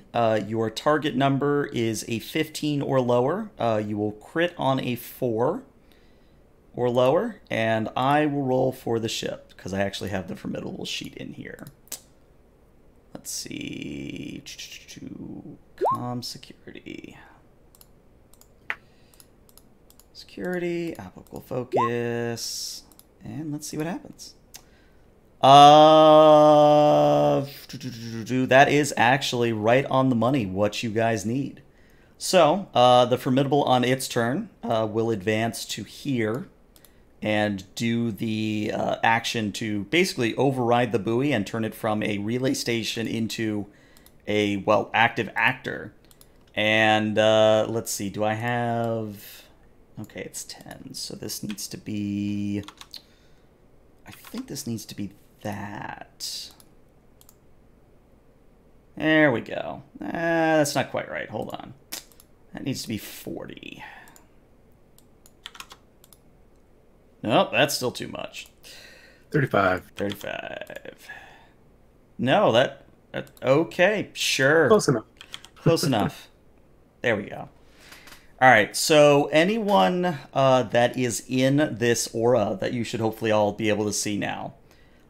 This particular aura is such that anyone attacking, aside from the Formidable and the Ophion, are going to take a -2 penalty to their attack. But yeah, that is the Formidable's turn. We come back around to Derek's class number 2. Derek's class number 2 is going to try to regroup. It does not. We go to the currently surviving Burrell wing. It's going to go for an attack run. 6 is a solid number. 3 is just enough. So the Burrells pretty much get revenge for their fellows. Instead of crippling or disabling, they basically pump disruptor fire into this Derek's until it just explodes in a violent display of metal and debris flying everywhere. But let's see what else. But at the same time, a Valdor or Mogai class, depending on which canon you believe, is going to decloak there. And that actually will be its full turn. So let's see. Anything you wanted the comm buoy to do other than it's already doing? What kind of actions can it do? Is it on the sheet somewhere? No, it would have to be something you guys would come up with, you know, kind of as a sort of made-up action, and then I would assign a task appropriately. All right, kind of like what we already did. Mm-hmm. I can't think of any use of it besides what we did. All right, well, You could we will call for help for All right, we will start in that playing case, with the chess. yeah, in that case, we will reset all the scores and reset all the dots.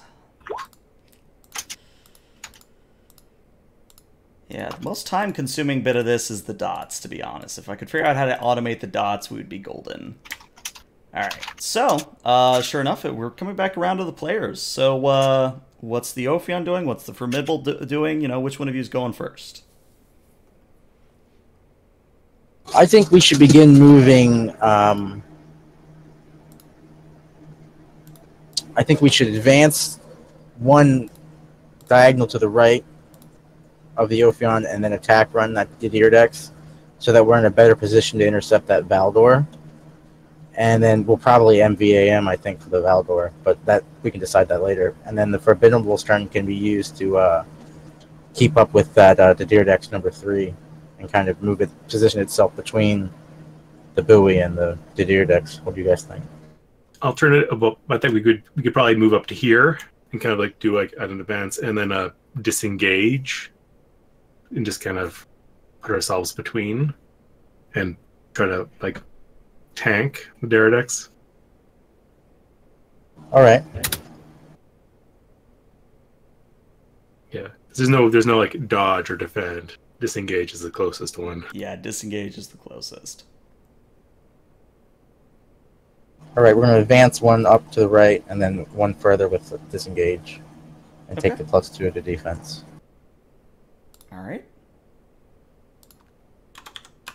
You now have +2 defense. All right. So, up next is actually going to be the Burrell class. So the Burrell can't really communicate with anyone because it's in the jamming field, but it is going to move.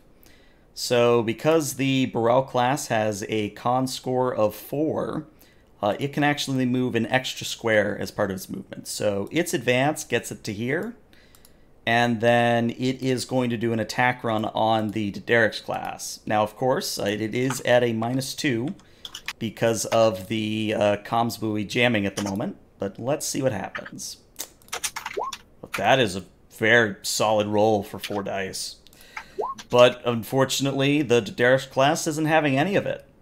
So, yeah, the Burrells come in, open fire, but either because the Derek's was prepared for it or the buoy is simply causing that much interference, but basically the net sum is 0.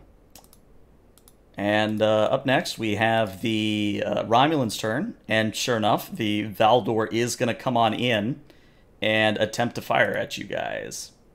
So let me give it its -2. And let's see what happens. All right, so that is 1, 2, 3. That is 8, actually. Wow. Wow. Oh, dear. So yeah, you guys are prepared for the overwhelming firepower of the Valdor class. 'Cause you fought these things before. You sent them packing. Oh, hold on. Let me just put Stan Bush on in the background.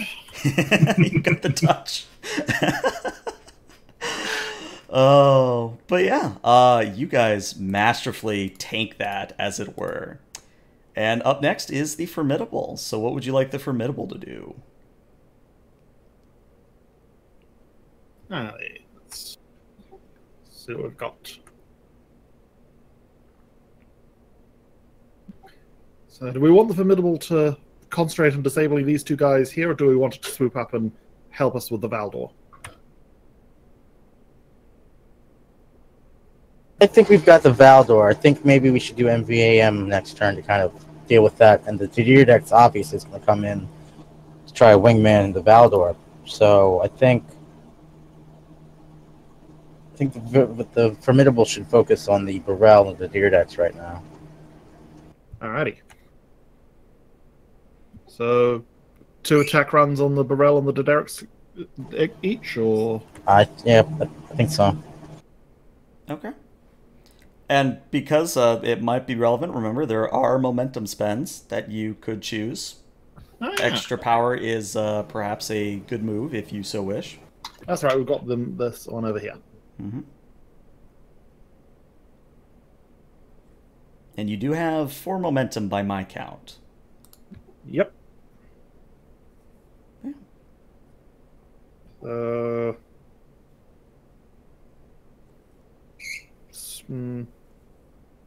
Do we want to trust just the dice for the attack, or do we want to? No, let's add 1 momentum for the extra power. Alright, so Romulans or Klingons first? Romulans first, and then get the Klingons on the way by. Alrighty. So. Yep, go ahead and roll your attack.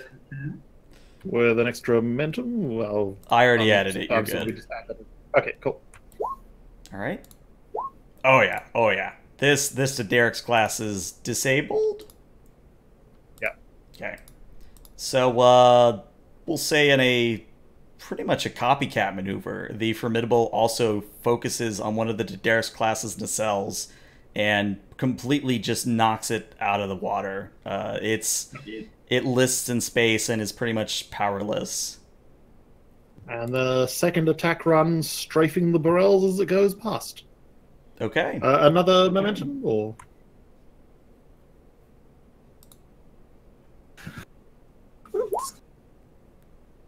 Okay. Okay, yeah.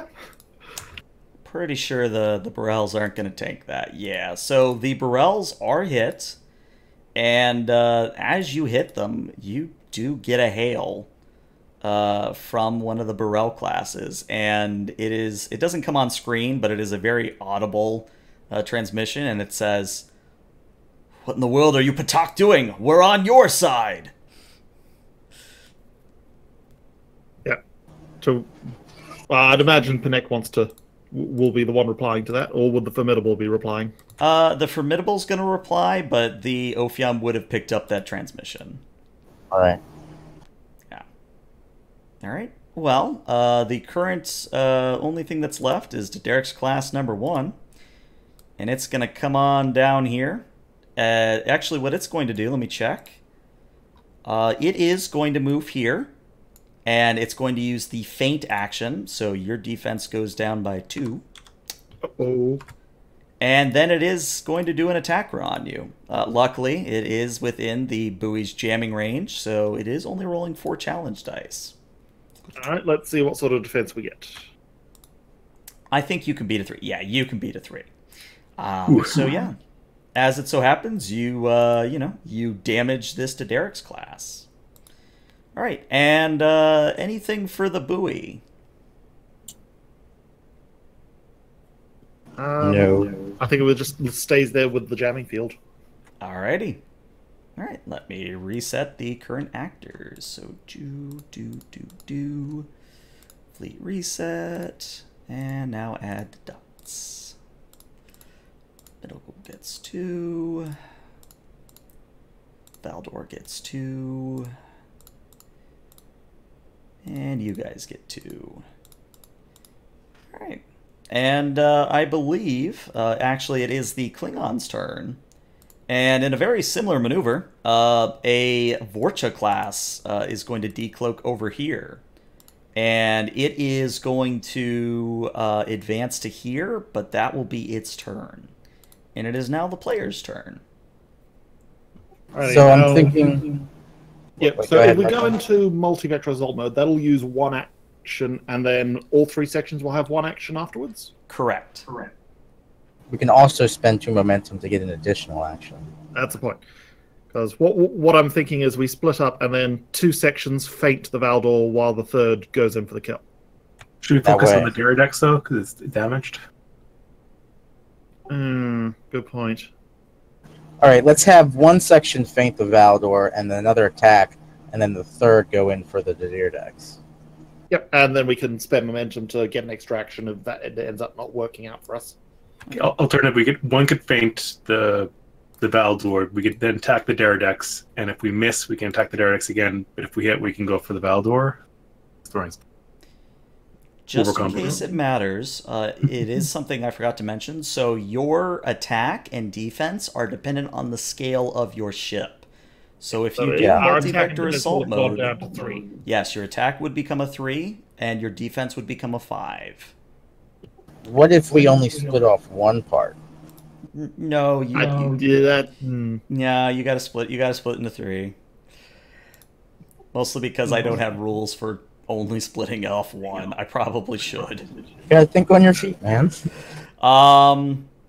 I think it would still be like you would go to like a scale 4, and the extra part of the ship would be still a scale 3. But I think you'd still run into the same problem where you only have but so much dice. Alrighty, All right, so work multi-vector assault mode for the first action. Control con assisted by computer con at difficulty 2. Yeah, so that's going to be sonar rolling for the control con, and then obviously whoever wants to roll the ship's computers con. Let's see, where did Sona's sheet disappear to?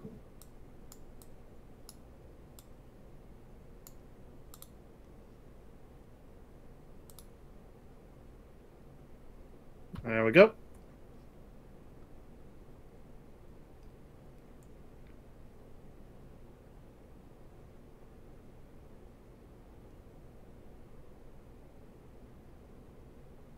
That's 3 successes from Sona. Oh yes, that'll get you a momentum. And command con from the Ophion. Computers con. Computer con.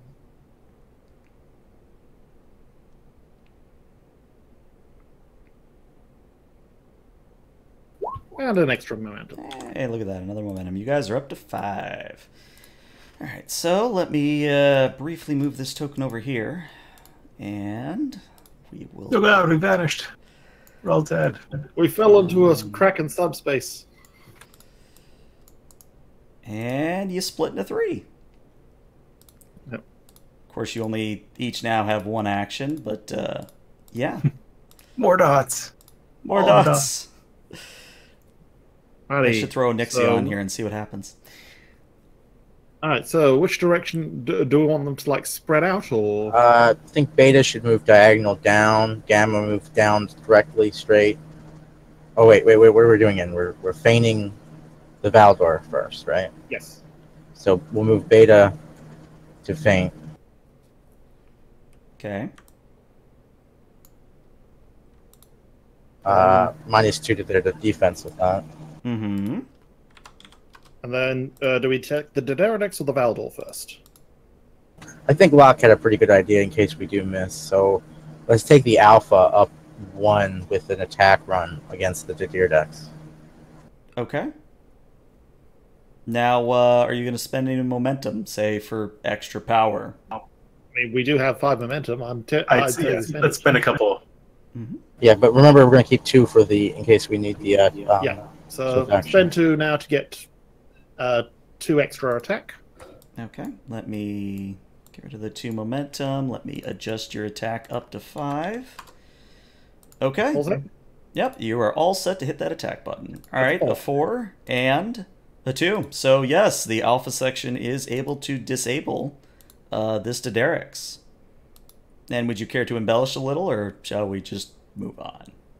I imagine as we unfold, we kind of do another one of our signature rolls where we kind of decouple as we roll, and then each ship, the Beta kind of goes down and feints, and then the Alpha swoops over to disable. Actually, given how small the Alpha section is, I'm tempted to say it like just threads the needle through the nacelles of the Daenerys, shooting at the insides as it goes. Yeah, I was thinking that as well. It just blows it up from the inside. I love it. It's a very Defiant-esque maneuver. I love it.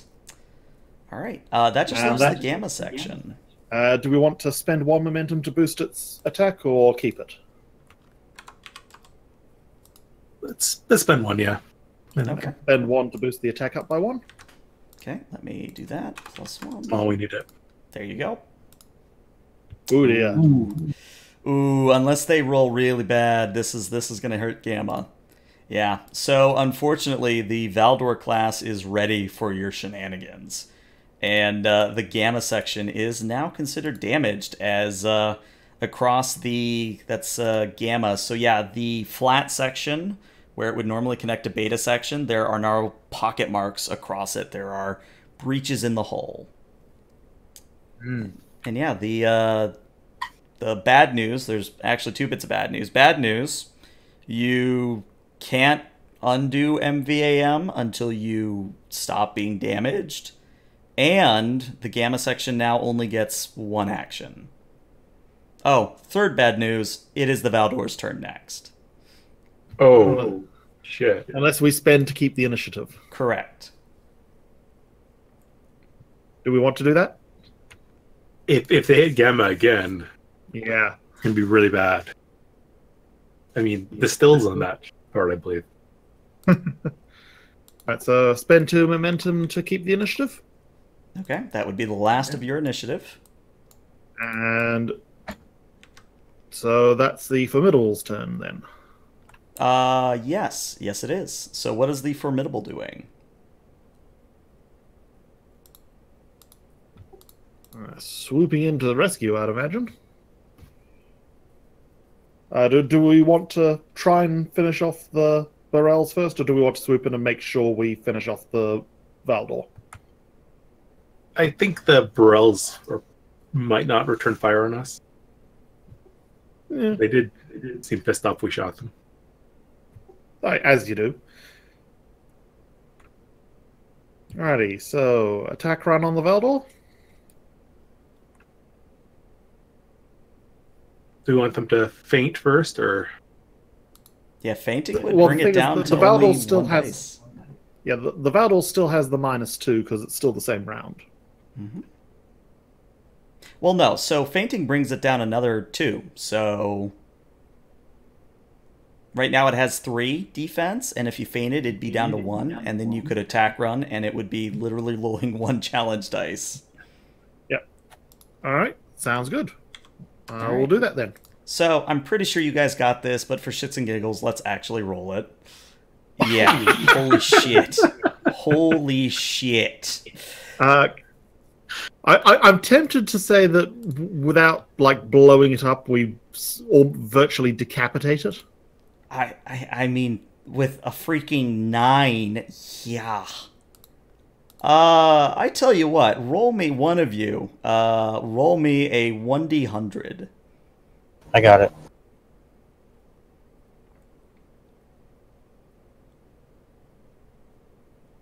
So lower was actually worse in this case. Well, worse for you guys, better for the Romulans. Even though the Formidable unloads into this Valdor, like it even fixed, on its way over, it fixed its phased polaron beams. It just unleashes everything, and somehow the Valdor is still up. I mean, it's barely there, but it is up. Leaking plasma all over the place, but yeah, it's just not having a good day. However, it is going to attempt a attack run on the Gamma section because it sees a wounded animal, it's going to go after it. So 3 defense, don't fail us now. the number to beat is a 4. It'll probably fail us now, but let's find out. Look at that. Nice. So yeah, mechanically, nothing happens. The Gamma section and the Valdor are both damaged, so maybe they're a little bit sluggish, and they pretty much just go, and nothing happens mechanically. All right. So, any actions for the comm buoy? All right, I'm not hearing any, so It we'll just go ahead. continues to I jam. can't really think of anything for it to do.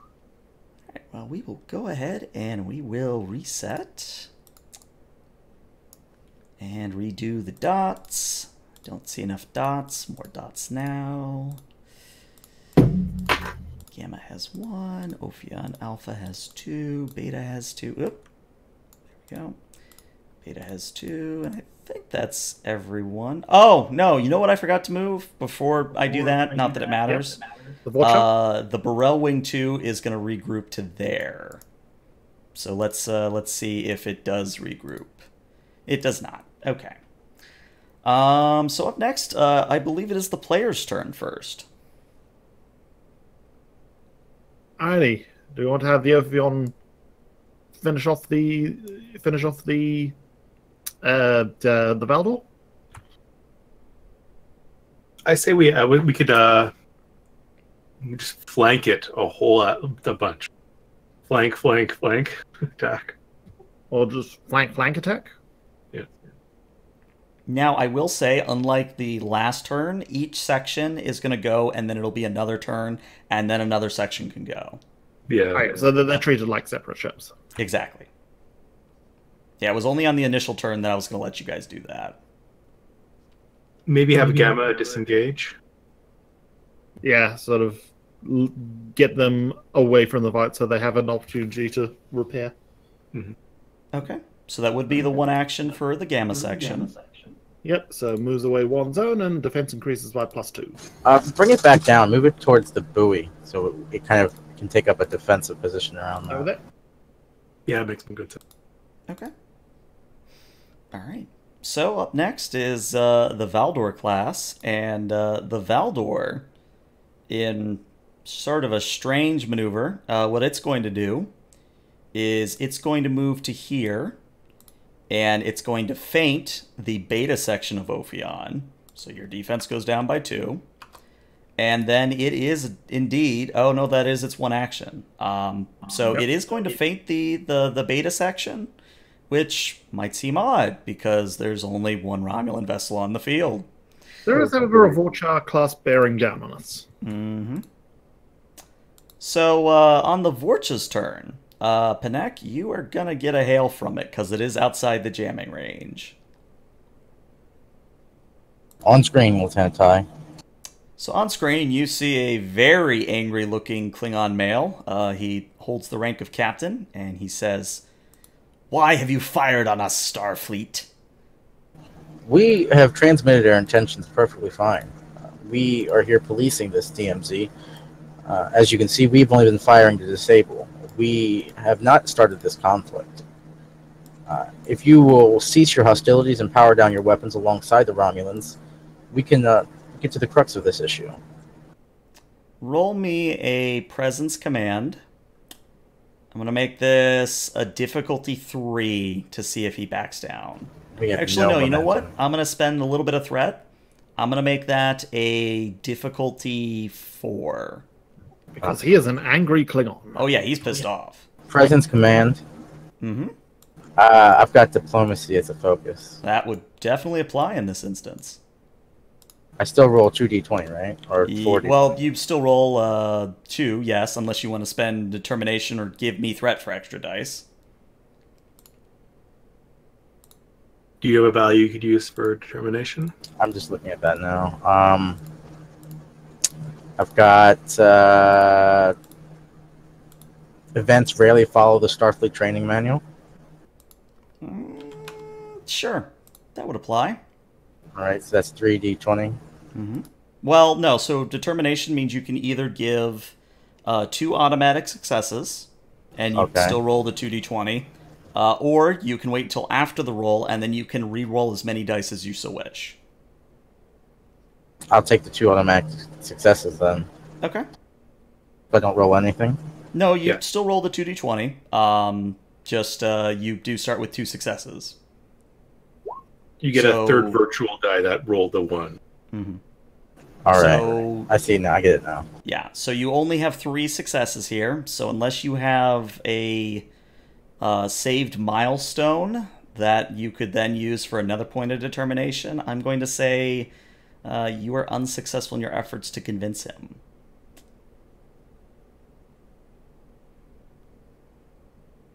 All right. So guess we're just going to have to tell everyone off. So the Klingon captain goes "Machu," and screen cuts off. And on the Vorcha class's turn, it is actually going to move right about here, ignoring the beta section. However, it is going to open fire on the Formidable. So someone wants to roll defense for the Formidable. I got it. Okay. All right, so yeah, the Formidable isn't having any of it. Just smacks that Vorcha down. Oh, jeez. You're all behaving like children. It's freaking Klingons, man.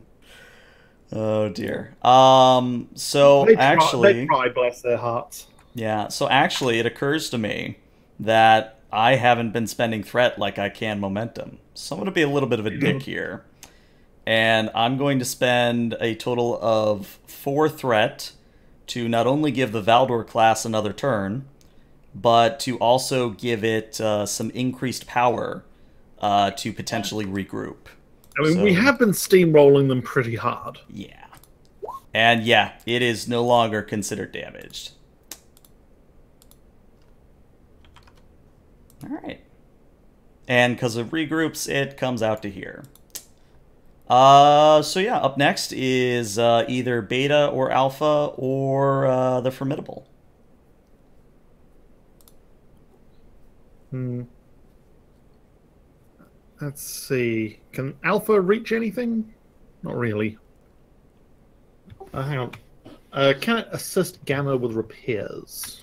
So, the one thing about regrouping is if you are next to or in the same zone as a ship with an engineering of or medicine of 4 or more, then you basically get Vicious 1.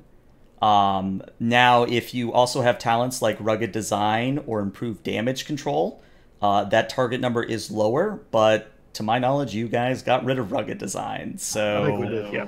Yeah.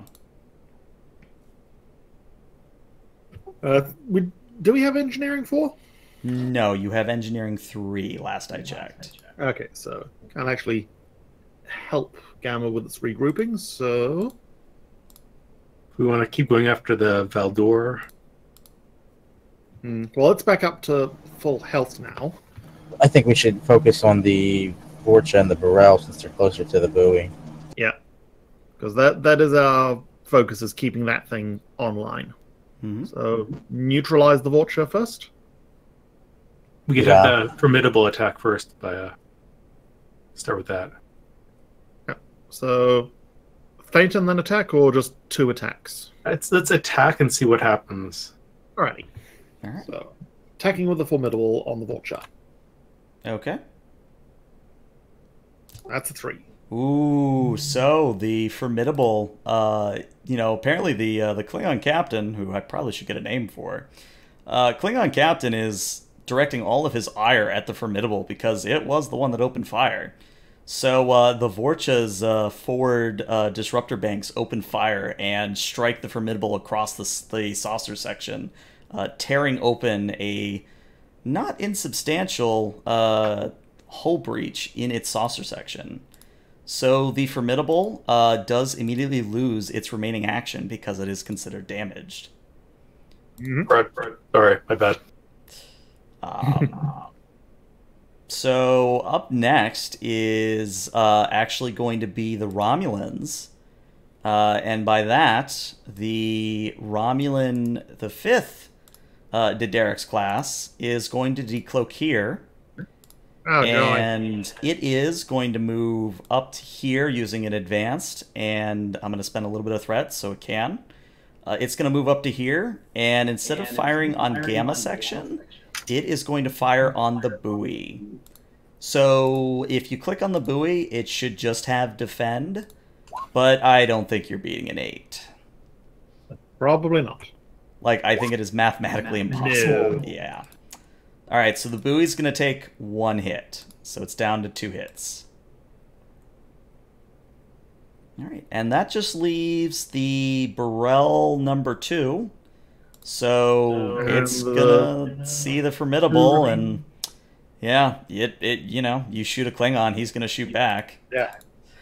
So you got to beat a 7, Formidable. Nope.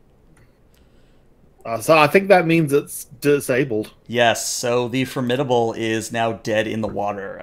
Thankfully, the Klingons did not destroy the Formidable, but yeah, Formidable is out of combat. Uh-oh. This is turning sour. Mm-hmm. Bad first mission for it. Yeah. We are definitely going to need to call for backup here. I mean, they already know what's happening, so they're sending backup anyway. Mm-hmm. So I'm thinking we need to sort of swing all the sections around and focus down that Dideridex before it does any more damage to the buoy. Well, I tell you what I'm going to do is I'm going to say let's take our break here so you guys can plan and maybe fret a little bit. So let's, as I said, break here. Be back no later than 4:30 p.m., 10 minutes from now. All right, I'm stepping out real quick. I'll be on Discord on my phone now. All right. BRB. Alrighty.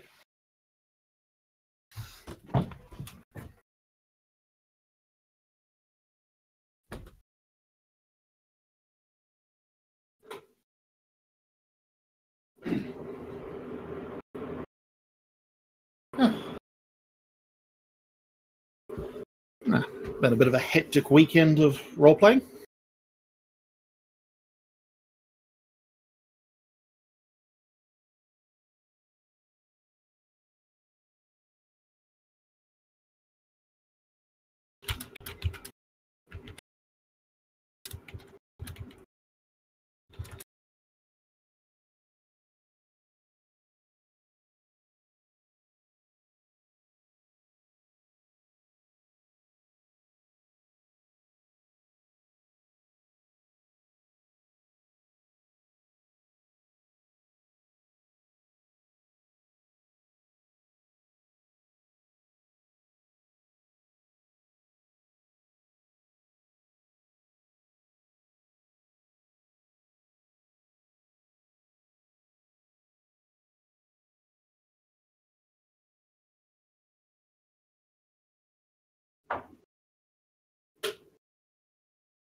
All right, I'm back.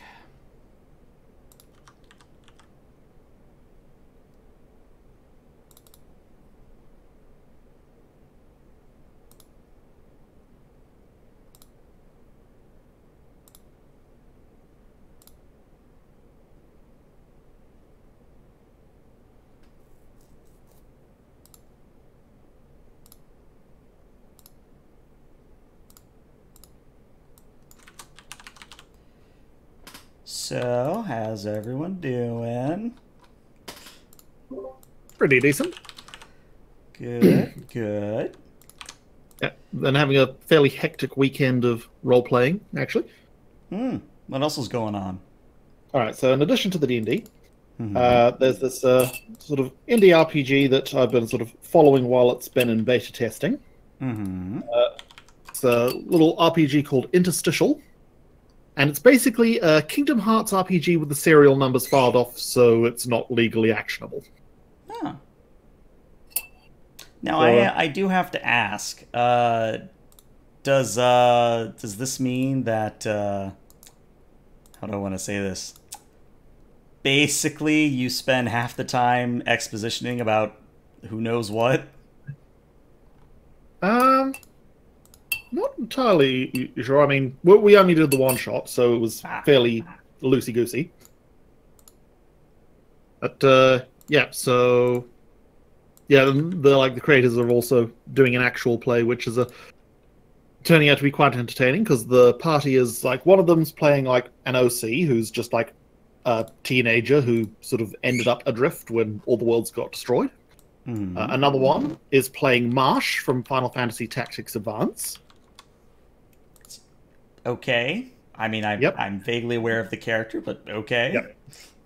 It's kind of like, for him, Kingdom Hearts isn't really that much different, because the plot of that game is a kid from regular world where Final Fantasy exists gets sucked into a Final Fantasy world, and then spends the entire game trying to get back to the real world.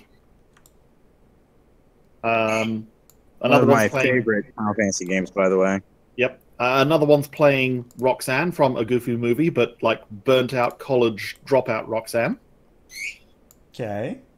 And another one is playing Chris Angel, the Mind Freak. What is this RPG? What is this? This is an RPG called Interstitial, which is basically Kingdom Hearts RPG with the serial numbers filed off. Yeah, Chris Angel has a Keyblade, and he can do actual magic.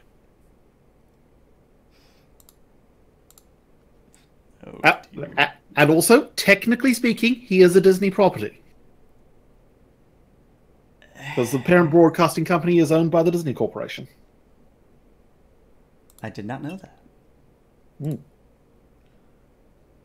It's just, this is what happens when Disney becomes a mega conglomerate.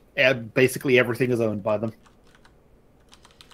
Yeah, I did see on Reddit that they were thinking of maybe buying Fox, but that would make them like 40% of the market share or whatever. Pretty much. And everyone went, ooh, Oh, I forget if they were thinking of buying Fox or if they've actually bought it. The post I saw says if, so I'm assuming that means they haven't yet. So, it's I mean Disney buying Fox or Conca? Yeah. Yeah. Yeah, it's still proposed. Yeah, I'm still hoping it goes through. Not because... Well, I'm actually hoping they split the assets between that and what Comcast was the other one. I mean, personally, don't get me wrong. I from a purely financial standpoint, I am praying they actually do, because that'll either split the stock or it's going to give me a lot of return. But I will not bore anyone with my stock trading. I just want the X-Men and stuff to be back with Disney. Oh, yeah, fair point. We could actually start seeing X-Men in Marvel movies. Well, that and Kang the Conqueror. Just keep an eye out for when a dragon takes over the CEO position. turns into Shadowrun. I mean, there's like they're almost becoming a Shadowrun Corp in terms of sheer scale and market sort of saturation. I mean, you're really not wrong. Oh, what was that quote? Oh, yeah, that was Reminder that unless you were born before about 1960, you weren't promised jetpacks and flying cars. You were promised an oppressive cyberpunk dystopia. Here you go. Here you go. Yeah, I mean, don't get me wrong. I love cyberpunk stuff. Like, I am really big into synthwave and the retro stuff, but I never could figure out Shadowrun for the life of me. Oh, it is a hot mess.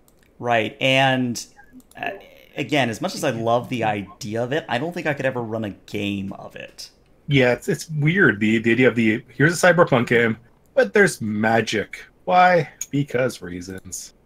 I mean, it's more the fact that, hey, here's a game based around the cyberpunk genre, which is all about a sort of vicious rejection of corporations and centralization and capitalism in general. And you are mercenaries who work for the corporations. Yeah, Head scratch emoji. It is a thing. Although the one that I've discovered very recently, which I've decided I'm very interested in diving into and taking a look at, is solarpunk. What is solarpunk? I will give you a link. Hang on, let me grab a... That's a fiction genre or a game? Yes, it is. It's a fiction genre. Very recent one, actually. Just trying to find a good image on the Google search. View image. Yeah, that one will do. Yeah, it's always a little bit of a what you call it, dance getting images onto thing. There we go. Posted in chat. Once it actually loads. Yeah, that's solarpunk. So basically, communing with nature or being non-invasive. Yeah, basically technology, but for sort of harmonious integration purposes rather than sort of everything's Chrome. Huh. Yeah. So you know what? You might be seeing this later. I'm saving this in my folder. Yep. The best single sentence description I've come across is solarpunk is rebellion against the idea that society is doomed. Interesting. Actually, you know what? I think instead of giving it to you guys, I'm going to do it to the Adiona crew. So any Adiona people watching, you're gonna have a treat eventually. Yeah. It's kind of much more Trekky and optimistic. And it's like a lot of focus on sort of definitely leans more towards the sort of leans really hard into sort of like the green revolution, utopian renewable energy sort of vision of things. Lots of like decentralization and like of just everything essentially. So like moving away from like industrial centers to like crowdsourced everything essentially, and tiny 3D printers and people sort of managing their own individual biomes. I do think 3D printing is that technology that's going to change the world as much as the internet. Eventually, anyway. Yeah, just needs to get its teeth in and get the momentum. I mean, it took the internet a good, 12 years? Something like that. Yeah, it's definitely like a generational thing. 15, 20 years from now, 3D printing is ridiculous. And so since Tim got coined, a couple of sci-fi series have sort of been retroactively labeled as solarpunk, especially anything by Ursula Le Guin. All right. Drake, are you here? Yep. Okay. Panek, are you here? Yeah, I'm here. Okay. Then in that case, let's resume where we left off. All right. So at the moment, it is your guys' turn. You have Beta and Alpha have their turns to go, but remember, they count as separate chips, so only one can move, and then someone else will move. So we do need to focus down that Dederadex before it does anything. Gamma's already done its dash for this round. Oh, sorry. I forgot to say this, too, because I thought of this during the break. Because the comm buoy has been hit, I need one of you to roll me 2d20, because I don't have a sheet for the buoy. 2d20. Your target number is a 10 or below. You will crit on a 2. Locke's got it first. Okay, so unfortunately, well, either roll really. Either roll is that the power needed to maintain the jamming field is going to go bye-bye. So there is no longer a jamming field. Oh, no. So all those penalties to their weapons no longer apply. Mm-hmm. Exactly. But yeah, it is still your guys' turn. Alrighty. So I'm thinking beta section draws back into the comms buoy and attacks the Doderidex? Or do we want to try and focus off the Vulture? Because the Vulture's taken a hit, so...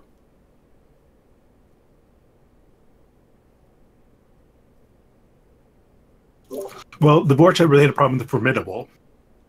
So I think we just... However, the Formidable is now out of commission. So. Exactly. So hopefully they won't continue to attack the Ophion if we focus on the Doderidex. I think we should... Yeah,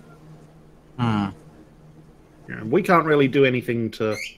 Yeah, no, the Formidable's completely out of the fight, so... Yeah, it's just down to the Alpha and Beta sections, and maybe Gamma of it can repair itself.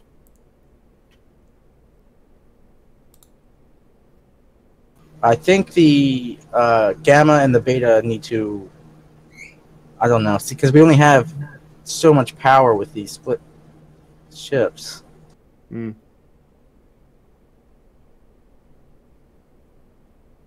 I'm thinking we finish off the Vorcha first, just to be safe, and then the Alpha can swoop in. Definitely be more of a problem than the Burrell, but that also that the Doderidex and the Gamma section is damaged already. Yeah, so do we maybe want to move the... Well, the Vulture's finished moving this round, so maybe if we have the Alpha swoop down and attack the Doderidex, or have the Beta swoop past and hit the Burrells, and then the Alpha comes in behind to get the Vulture.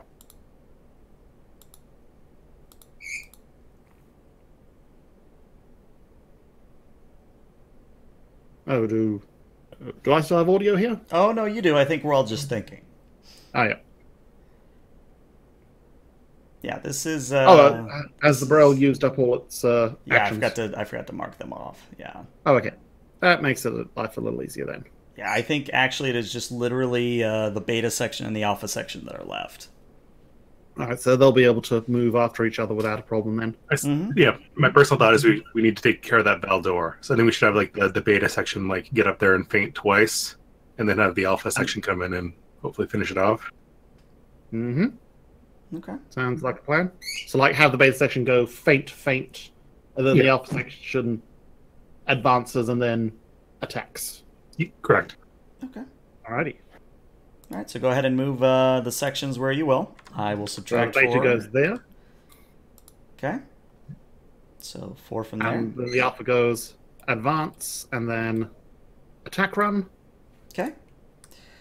Let's see. So that now means that you guys are going to roll, I believe it's 3 challenge die versus the Valdor's 2.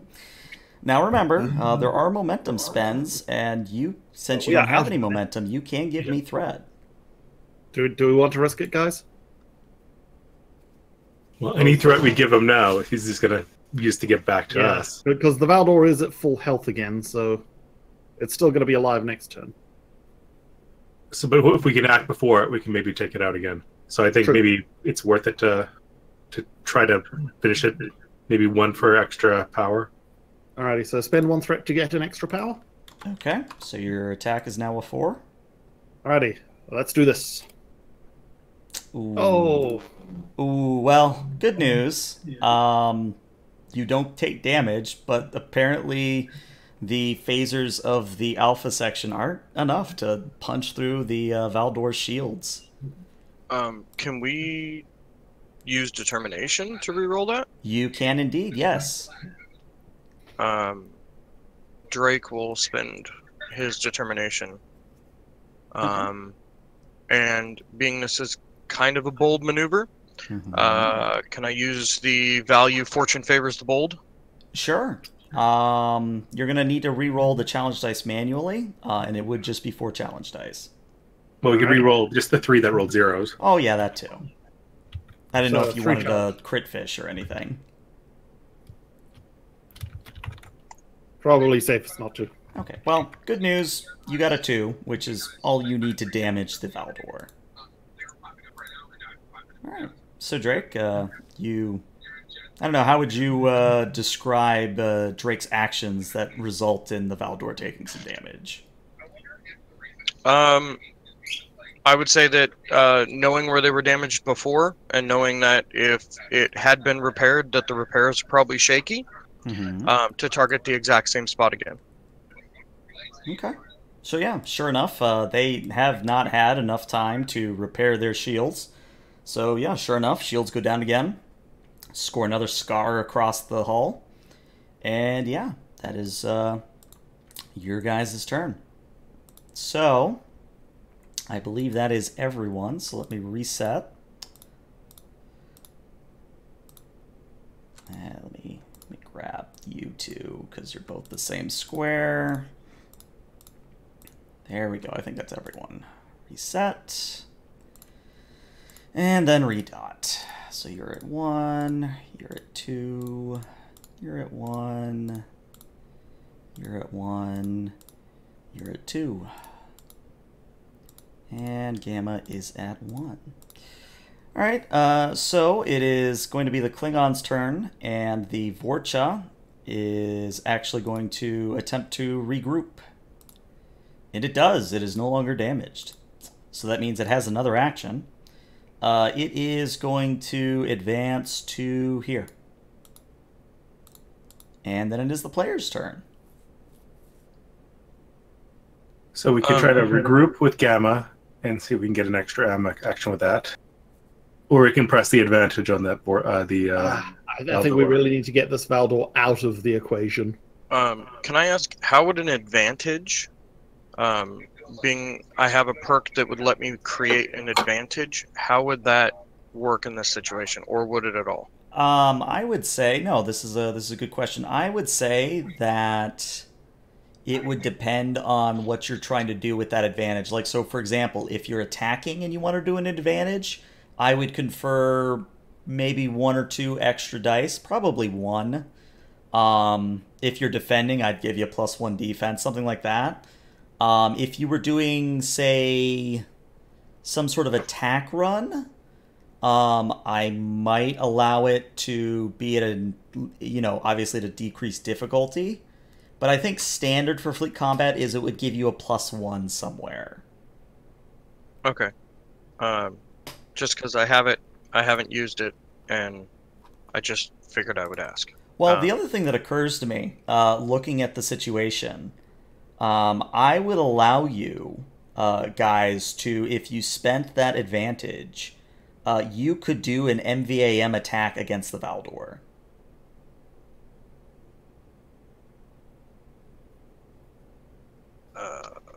Let me see the cheat sheet and see what that actually is.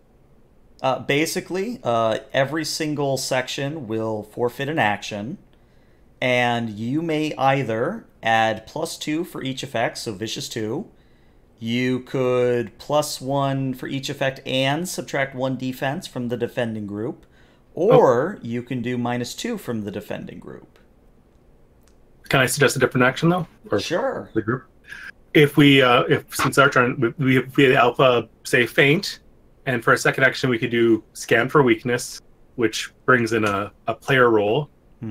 We could hopefully get some momentum, which we can then use to bring in momentum spends back in.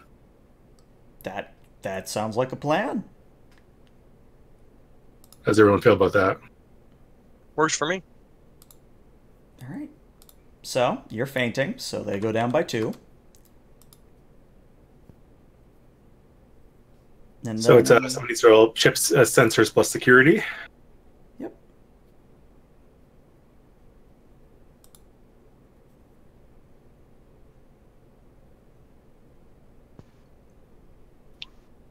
Nah, no help there. Well, maybe Locke can get what you need. Yeah, there you go. You There get we- momentum. Something at least. And which also means that the next attack against the affected ship may add 1 for each effect rolled. Basically, effects vicious now. 1. Yeah. Alright, so do we want to have the beta section do an attack run as it moves away? Well, remember, they're separate ships, so unless you spend determination or... Yeah. Yeah. Alright, in that case, I guess it's the other guy's turn. Yep, it is actually going to be... Oh, go ahead. Its luck has the value we are many, we are one, which Mhm. seems like a perfect kind of working as a group. I'll allow it, yeah. So yeah, that Determination would... get the beta to get in there. Yep, that would allow Beta to come on in. Alrighty. So Beta will do an attack run. It'll move back here. Okay. Pew Are pewing as it you goes. going to spend any momentum or give me any threat for extra damage? Possibly. Are we? We should spend that momentum we got. 'cause Yeah, we really need to spend get that down. momentum. Alright, so spend a momentum to advantage. boost the attack by 1. Okay. Alrighty. You may roll. Well, I guess we'll just have to manually add the No, I already plus did. ones You're good. for effect. Oh, okay. Cool. Okay. Ooh. So, unfortunately, the beta section does try to be a little bit fancy. I don't see the And, effects adding that, though. Oh, yeah, wait a second. Let's check effects. All right, so actually, no, I take that back. With 7, actually, it is the other way around. The beta section is having no more of the Valdor shit and strafes in kind of a retreating fashion. So, kind of a weird thing to imagine, but it banks away and kind of turns away from the Valdor. But in its wake, the Valdor is crippled and thus disabled. Ooh, it's kind of a cinematic thing where the Valdor looks like it's going to succeed. And it really looks like it's going to succeed, but Beta was really just letting it get into position to hit that point where it's weak. Closer. Closer. Ow. Then you unleash hell. I love it. All right. So that just leaves the Burrell wing number We'll 2. defeat them by moving in the Z axis. Oh god, not the Z axis. I'm gonna have the Burrell wing move first, and the Burrell wing is gonna move up to here, and it is going to attack the Dederics. Oh no, wait! It only right. It has the additional movement, so it can actually move there. Okay, so a 3. Ooh, so the Dederic shoots down this Burrell wing, and it is dunzo. It is dead. Alright, so that just kind of leaves Gamma section, and The Derelict still has 1 action. it actually has 2. It hasn't moved yet. Alright, because it was defending. Mm-hmm. So I think what the Dederics is going to do is it's going to do an attack on each. So first it's going to roll for the buoy. Yeah, buoy is mathematically impossible. It can't take the hit. So It tries its level best. yeah. So yeah, it tried. So now we roll for Gamma section of the Ophion. This would be another good opportunity to give me threat for extra power to defense, or if you have a advantage for you maybe would like to do that could give you more defense. I can't think of anything. Anyone else? So do we want to give him threat, or do we want to just try and risk tanking the hit? On Gamma, I think we should give him threat because it's damage. I mean, Yeah. we really don't want Alrighty. to lose a section. All right, so how much threat you giving me? 2 threat for 2 defense? How does that sound? Sure. That would bring your defense to 7. All right. I'm going to let you guys roll first because it's more cinematic that way. A 6. Oh, could still beat it. A 5. Oh. So, Gamma section, damaged as she may be, under the masterful command of, well, I guess Ty's on the bridge, so someone else is commanding Gamma. Probably Murthrin. Oh, I guess Murthrin would do it. So Murthrin, skillfully commanding the Gamma section, rolls the ship so that it dodges the disruptor fire, and in return fires back a few photon torpedoes, damaging the D'Derrick's class. And I believe all that's left at this point... As it turns out, being in a severely damaged Gamma section is not unlike being on the engineering deck of a Galaxy class in the middle of the Dominion War. He's kind of gone into sort of a slightly emotionless crisis management mode. Fair. All right. So that does mean that the only remaining actor is the Gamma section. And you have one action. So, do we want to have it try and attack the Vorcha or repair itself? Ooh, even odds then. Ooh. Or focus down the D'Derrick's, because that's not out of commission yet. If we're going to attack anything, I would do the D'Derrick's, but I'm all for repairing. Alrighty, let's double check how that works. So, because you are a scale 3 vessel, you would be rolling your defense, so there should be a regroup button. And basically, if you meet the target, you repair damage. Alrighty, so roll defense, exceed the ship's scale. And regroup should handle that all automatically. We gotta handle beat a 3. Yep, Alrighty, so just gotta beat a 3. regroup we go. Oh, so close, yet so far. Unless you got determination. I don't think so. Let's see what Sarvek's stuff is. There's also Mirth in there trying to That command is and oversee repairs. Yeah, Sarvek is Mirthrin. It's just we never hear his first name. Yes, that is in fact his first name, because he was raised by adoptive Vulcan parents. Yeah, no, he doesn't really have any determination values that apply. Well, humor me. Pick one that you think might be a stretch. Closest is, if at first you don't succeed, use a bigger spanner. I think percussive maintenance, the holy right of Mars, would apply here. Alrighty, so in an attempt to kick the thing into working order. So let's see, 2 challenge dice didn't produce anything, so...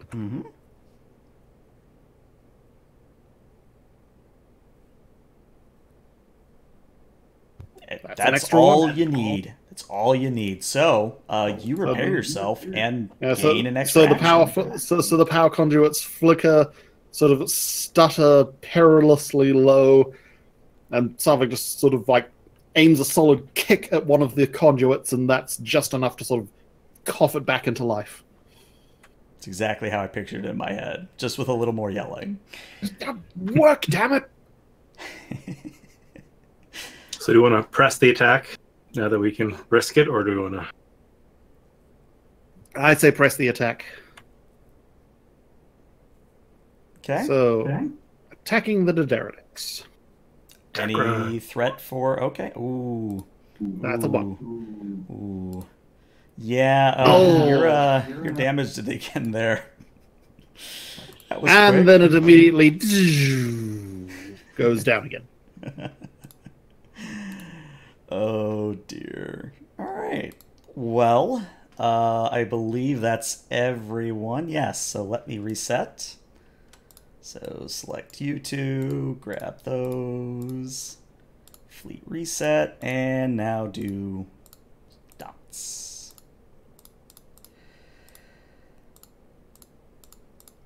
And the Vorcha gets 2 dots. All right. I believe it is actually the player's turn up first. So what would you guys like to do? I'm tempted to try and finish that D'Derrick's off quickly by having Alpha sort of advance 2 and then attack run. Okay. You only have one thing, though, right? And Alpha's got 2. I think we should have Alpha advance 2 and then do a feint. And then hopefully then, I don't know. Although then the D'Derrick's and the Vorcha will get to move. Would it be the D'Derrick's or the Vorcha? This time it would be the D'Derrick's. Yeah, and the D'Derrick's is focusing the comms boy, so we need to get it before it has a chance to shoot at it again.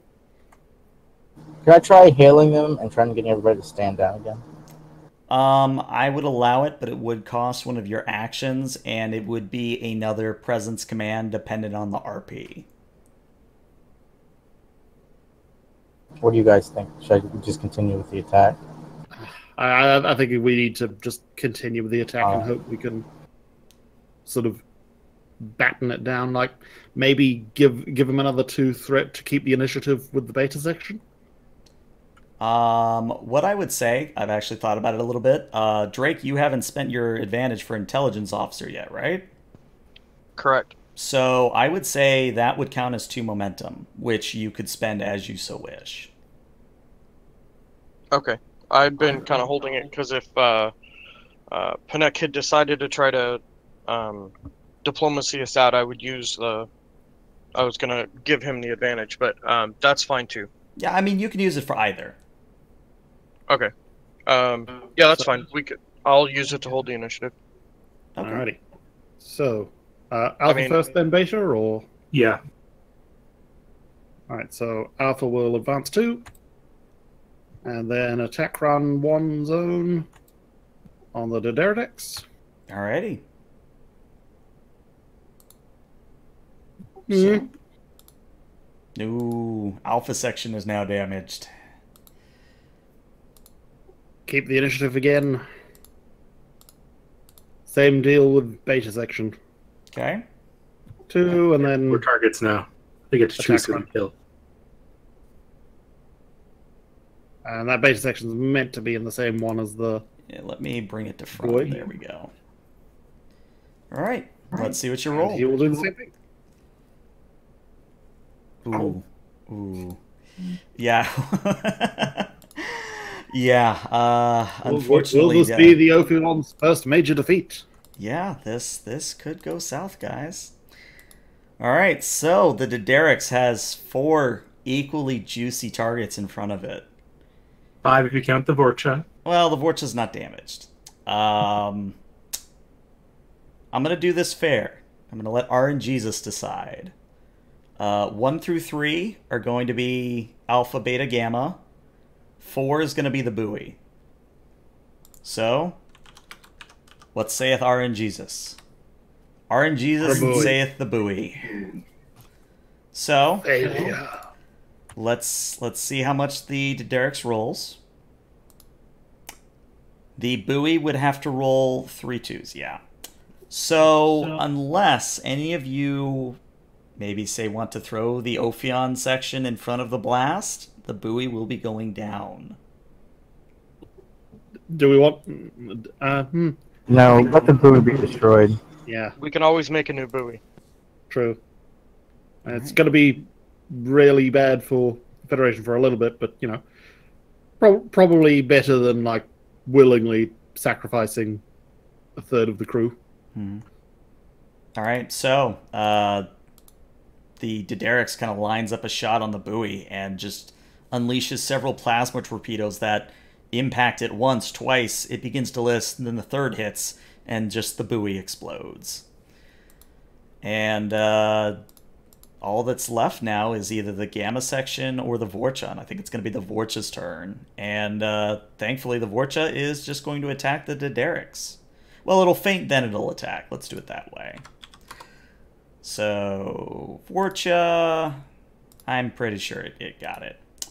So, just a moment too late, the Vorcha does destroy the Daenerys class, but as stated, unfortunately, the buoy is no more. But, good news, the Vorcha does not fire on the Ophion. And we are technically out of combat. Yeah, like, I'd imagine the Ophion starts limping into a defensive formation around the Formidable anyway, but... Commander Ty, hail that Vorcha. They're hailing us, sir. On screen. So on screen, you see the same, slightly less angry Klingon captain, and he says, "Now that we are not in the middle of a fight, I am Captain Drokaz." Commander Panek of the USS Ophion. Explain your actions here. Do you mean in regards to the ship behind me, or the situation in general? I understand your actions taken against the Formidable. I want to know what is the cause of this. Well, those Romulan Ptah fired upon one of our scout ships. Do you have proof of this? He motions at someone off screen, and Drake, you would get the tactical information from the Vorcha. I'd like you to roll me a Insight Security, difficulty 2. Okay, give me 1 second. I haven't needed my character sheet, so... Insight Security, you said? Yep, difficulty 2. And if you have anything like battlefield reading or sensor analysis or tactical analysis, something of those lines, the focus would apply. Shipboard Tactical Operations? I'll let it happen, sure. Yeah, so, yeah, Drake, you're looking at the logs and seems to check out. Sure enough, it does seem to indicate that a Romulan scout fired on a Klingon scout, and things just sort of escalated from there. My officers will verify the veracity of this information. For the time being, you will collect what ships you can that have been disabled, mourn your dead, and remove yourself from this section, this sector. Very well, Starfleet. You fought well. Though I would have preferred it if one of your cowardly persons on the, what did you call it, the Formidable, did not open fire on its ally. We would have opened fire on you as well. We were here to disable and police this DMZ. You did not acquiesce to our request to cease hostilities. Well, perhaps and another when you do time. That, we need the Force. Yeah, he says, perhaps another time, and he just smiles at you in that toothy Klingon way that says he's really thinking about actually fighting you, but he's not going to.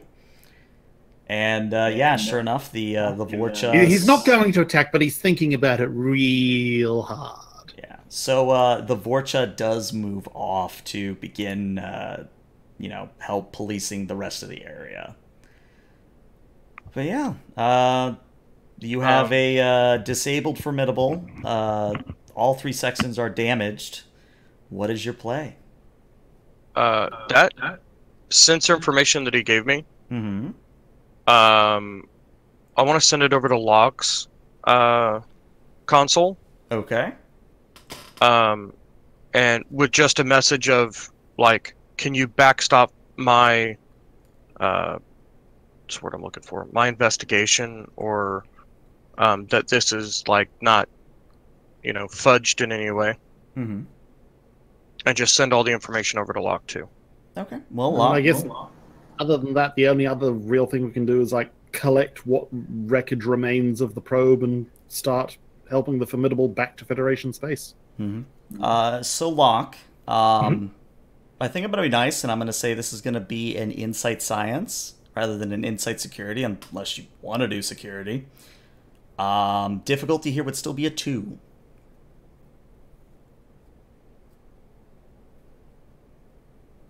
Science. Getting more would espionage as a focus count? It's a stretch, but I'll let it happen.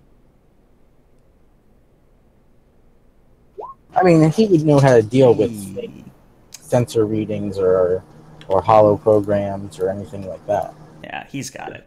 So Locke... Communication interception, there's a couple of those. Yeah, so Locke, you're looking at the data, and again, on the surface, it does seem to be the case that Romulans fired on a Klingon scout ship. However, you start to notice that some of the dates don't match up, like the timestamps of events don't match up. And you're pouring through the data, you're giving it a good scrutinous look. Scrutinous, that's a word. And you have several hypotheses. I'm going to give you a couple, and you, of course, can think of more on your own. The first hypothesis is that there were no Romulans to begin with, and that the Klingons just simply built up until the Romulans had to respond. Or, another option, it was actually the Klingons who fired first, and the Romulans simply reacted to the unwanted aggression.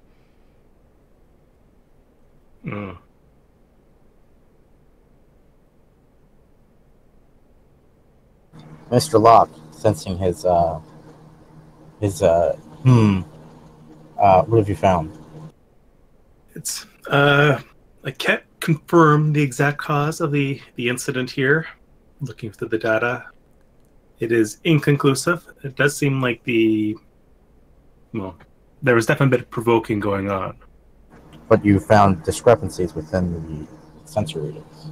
Correct. I'm going to forward it to you. It looks like I cannot confirm specifically which side fired first.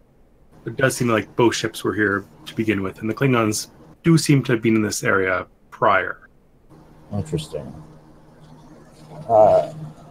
Ms. Sona, Chief Tai, coordinate with the other sections to recover the Formidable and the buoy and start pulling us away.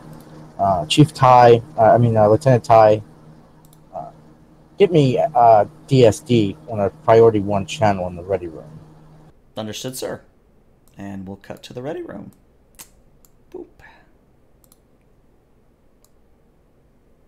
And then, yeah, I don't really have a token for the captain, but you certainly will see that on screen is Captain Powell, and he just sort of looks at you expectantly and says, "What news, Commander?" The Formidable has been disabled. We are currently towing her back. The Ophion itself has sustained quite a bit of damage.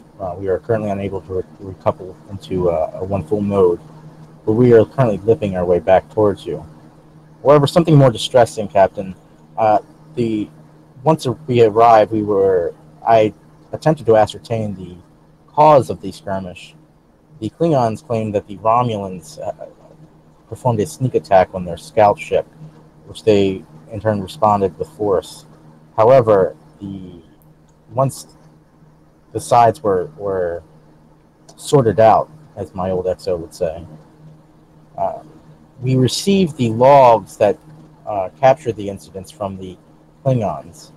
I had my officers looked over it, and there are some discrepancies with the time records. I would believe some of it may have been faked. I am transmitting them to you now. Well, I think this may warrant me interrupting Admiral Thesso and getting him up to speed. What of the buoy? We lost contact with it. Is it gone? Buoy has been destroyed. We are currently also recovering that wreckage. Well, from the sound of it, at least the Ophion and the Formidable are mostly in one piece. As soon as you get back here, we will begin repair operations. It was an unfortunate first shakedown run of the Formidable. Well, out here in space, especially in the Sabine Expanse, I suppose we sort of have to expect the unexpected, including random Klingon and Romulan skirmishes. I found it odd that they decided to die on that hill, but I fear we may not ever know specifically what caused this. I have a feeling it has to do with the growing tension of the acceptance of the Oshirik's ascendancy into the Federation. Undoubtedly, this strain among their other powers in the sector, in the quadrant. It's an astute observation. Honestly, it's one that I'd share. I just hope that the diplomats know what they're doing. Indeed. Let us all hope so. If that is all, Captain? Indeed. Powell out. Screen goes dark. Now. So, we are coming up on our end session time. So, unless anyone has any pressing matters...